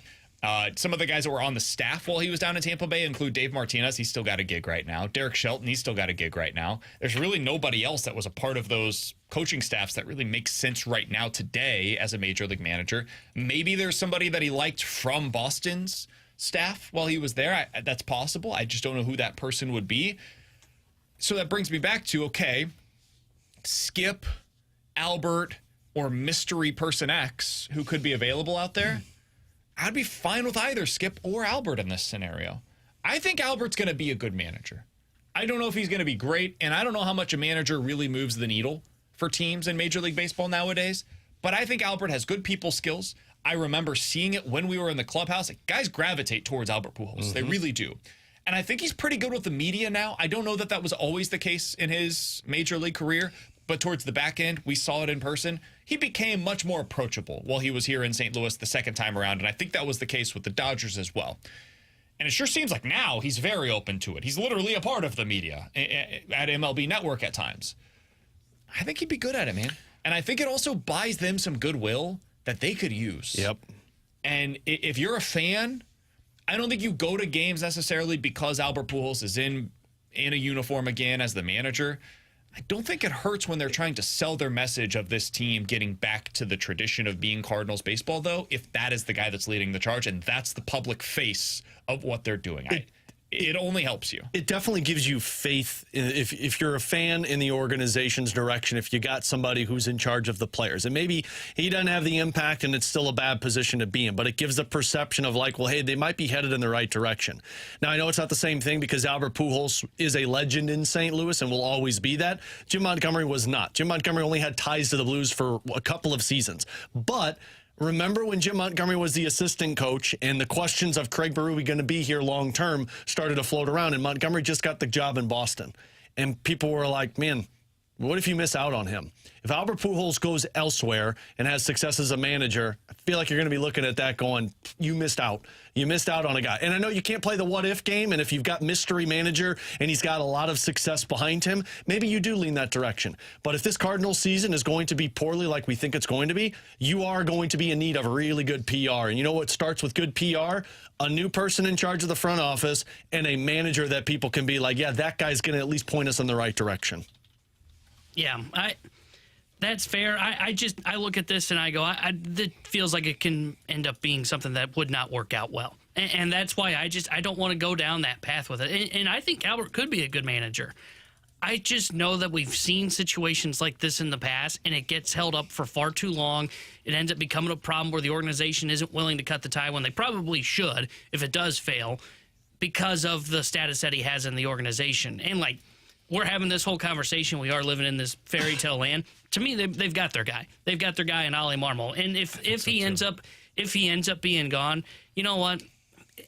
There's not a lot of managers you're going to hire that really take you over the top, right? Like I think we agree in this room. There's 5 managers in baseball that really give you like a extra win or two in a season. And then the rest are just kind of in that middle tier. And then there's like maybe 1 or 2 like really bad managers in baseball. And I don't even know if you can even say that anymore. I just don't know if that kind of hire would be enough to where it's, okay, let's take the risk of bringing in a legend on top of like, oh, this guy's really going to take us up over the top. I guess this would be the last thing that I would be curious about. Who was the last like all-time great player that went on to be a good manager? I'm not saying it can't happen. It very well might. I think Albert, if there is, like if you had to choose Yachty versus Albert, who's going to be the next manager for the Cardinals, who would you prefer it to be? It's Albert for me 100 times out of 100. It's not even close for me, and I understand people will push back on that, and that's fine. But that is one other thing that I would be... Typically, these former players that were amazing the way that Albert is do not go on to have that kind of success, and most of the time they don't go on to manage. Well, I was just going to say, this is a real rarity that he's even interested in going on to do something like this. I see him as coaches, like hitting coaches and pitching coaches, but I can't really think of that many all-time great players that wanted to be managers. It's very rare. It's incredibly rare that you see something like this where a guy that made that kind of money wants to deal with the rigors that come along and the scrutiny that comes along with being a Major League Baseball manager, the travel that comes along with it. You get paid, don't get me wrong, but not the way that Albert was during his playing I actually think that makes me want the guy more. Kind of, right? And he's done... The other thing that I love about Albert with this, he's done all of the stuff that you need to in order to prepare yourself the best way possible. Like, he's gone down and coached in Winter League. He's going to manage in the World Baseball Classic. Like, he's doing had success the right there, too. way. Yeah, I think it could work, man. Yeah. But I am with T-Bone. Like, you don't just make a managerial position change for the sake of making the managerial position change. The only way you do that is if, twofold. One, you don't think you have the right guy in place. You decide Ollie Marmol's not the guy long term. And I don't think I'm not ready to make that decision right now. I think as of today, I'm fine with the job that Ollie's done. Or B, Chaim Bloom just wants his guy in there. He wants to make a change, and he wants a smooth transition and saying, we are breaking with what the last 5 years has been for Cardinals baseball. Now begins a new era of Cardinals baseball, and this is going to be the public face of it. And the public face of it's going to be Albert freaking Pujols. Yeah. Like I could see how that makes quite a statement if you're Chaim Bloom. Imagine this. the first public move that you make as the president of baseball operations for the Cardinals is to hire Albert Pujols as the manager of the Cardinals. Yeah, that's how you put yourself in the good graces. Though it would, I don't know if he wants that, because you know what he had in Boston? I mean, we did mention it. Who would you say was the like you think of the face of the organization and who was running in the Red Sox? It wasn't him. It was Cora. It was the ownership group, though, that told him to get rid of Mookie Betts. Sure, but that's fair. But if you do this move, Cardinals fans aren't going to be going, who's in charge of the Cardinals? Oh, it's Chaim Bloom. They're going to be looking at Albert, and it's going to be the exact same potential situation. That's a good thing. Yeah. That's what you want. If you're Chaim Bloom, that's a good Wasn't thing, that dude. Tony's you know what thing the problem is for Mo right now? Part of the public perception problem that he has? People think he runs it. He's the puppeteer, right? Yep. If you put a guy in that job, even if it's... I don't think it's true, the criticism of Mo. It doesn't matter. Because once people get that into their mind, that's all they can imagine as being that this is who John Mozeliak is, this is how he operates, blah, blah. And his public-facing comments have not exactly helped his case in that regard. And the moves of hiring first-time managers every time that he hires a new manager doesn't help him in that regard. But if you hire Albert, and that is the reaction from some, T-Bone, this is Albert's team now, I think Chaim might be fine with that. See, I don't know if he would be. As long as it's not true. As long as it's not actually Albert that's pushing all of the buttons.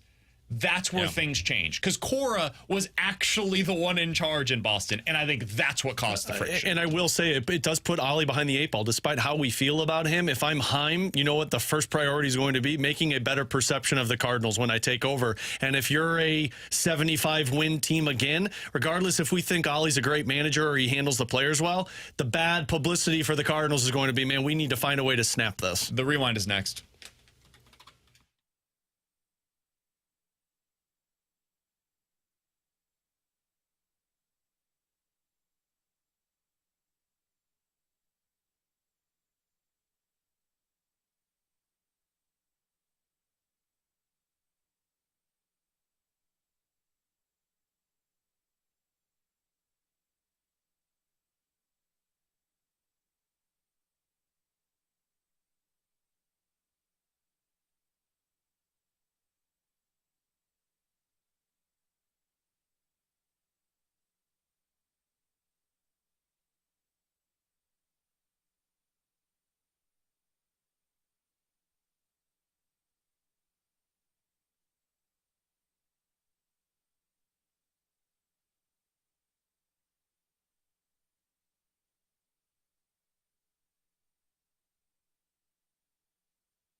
With Alex and T-Bone, I'm BK. Went long on that Albert Pujols segment. I think it was worth your time. All of the suggestions that we've had thrown in on the text line of guys that were stud baseball players that went on to be managers, finished their major league career like 50 years ago. So that speaks to what we're talking about there. If you missed anything from today's show, check it out on the podcast page, 101ESPN.com, or the free 101 ESPN app is where you go to find it. It's all presented by Schaefer Door Company. 101 ESPN app is always presented by the Dobbs Tire and Auto Centers as well. For Alex and T-Bone, I'm BK. Appreciate you guys tuning in today. We will talk to you tomorrow at 11 a.m. The Fast Lane is coming your way next here on 101 ESPN.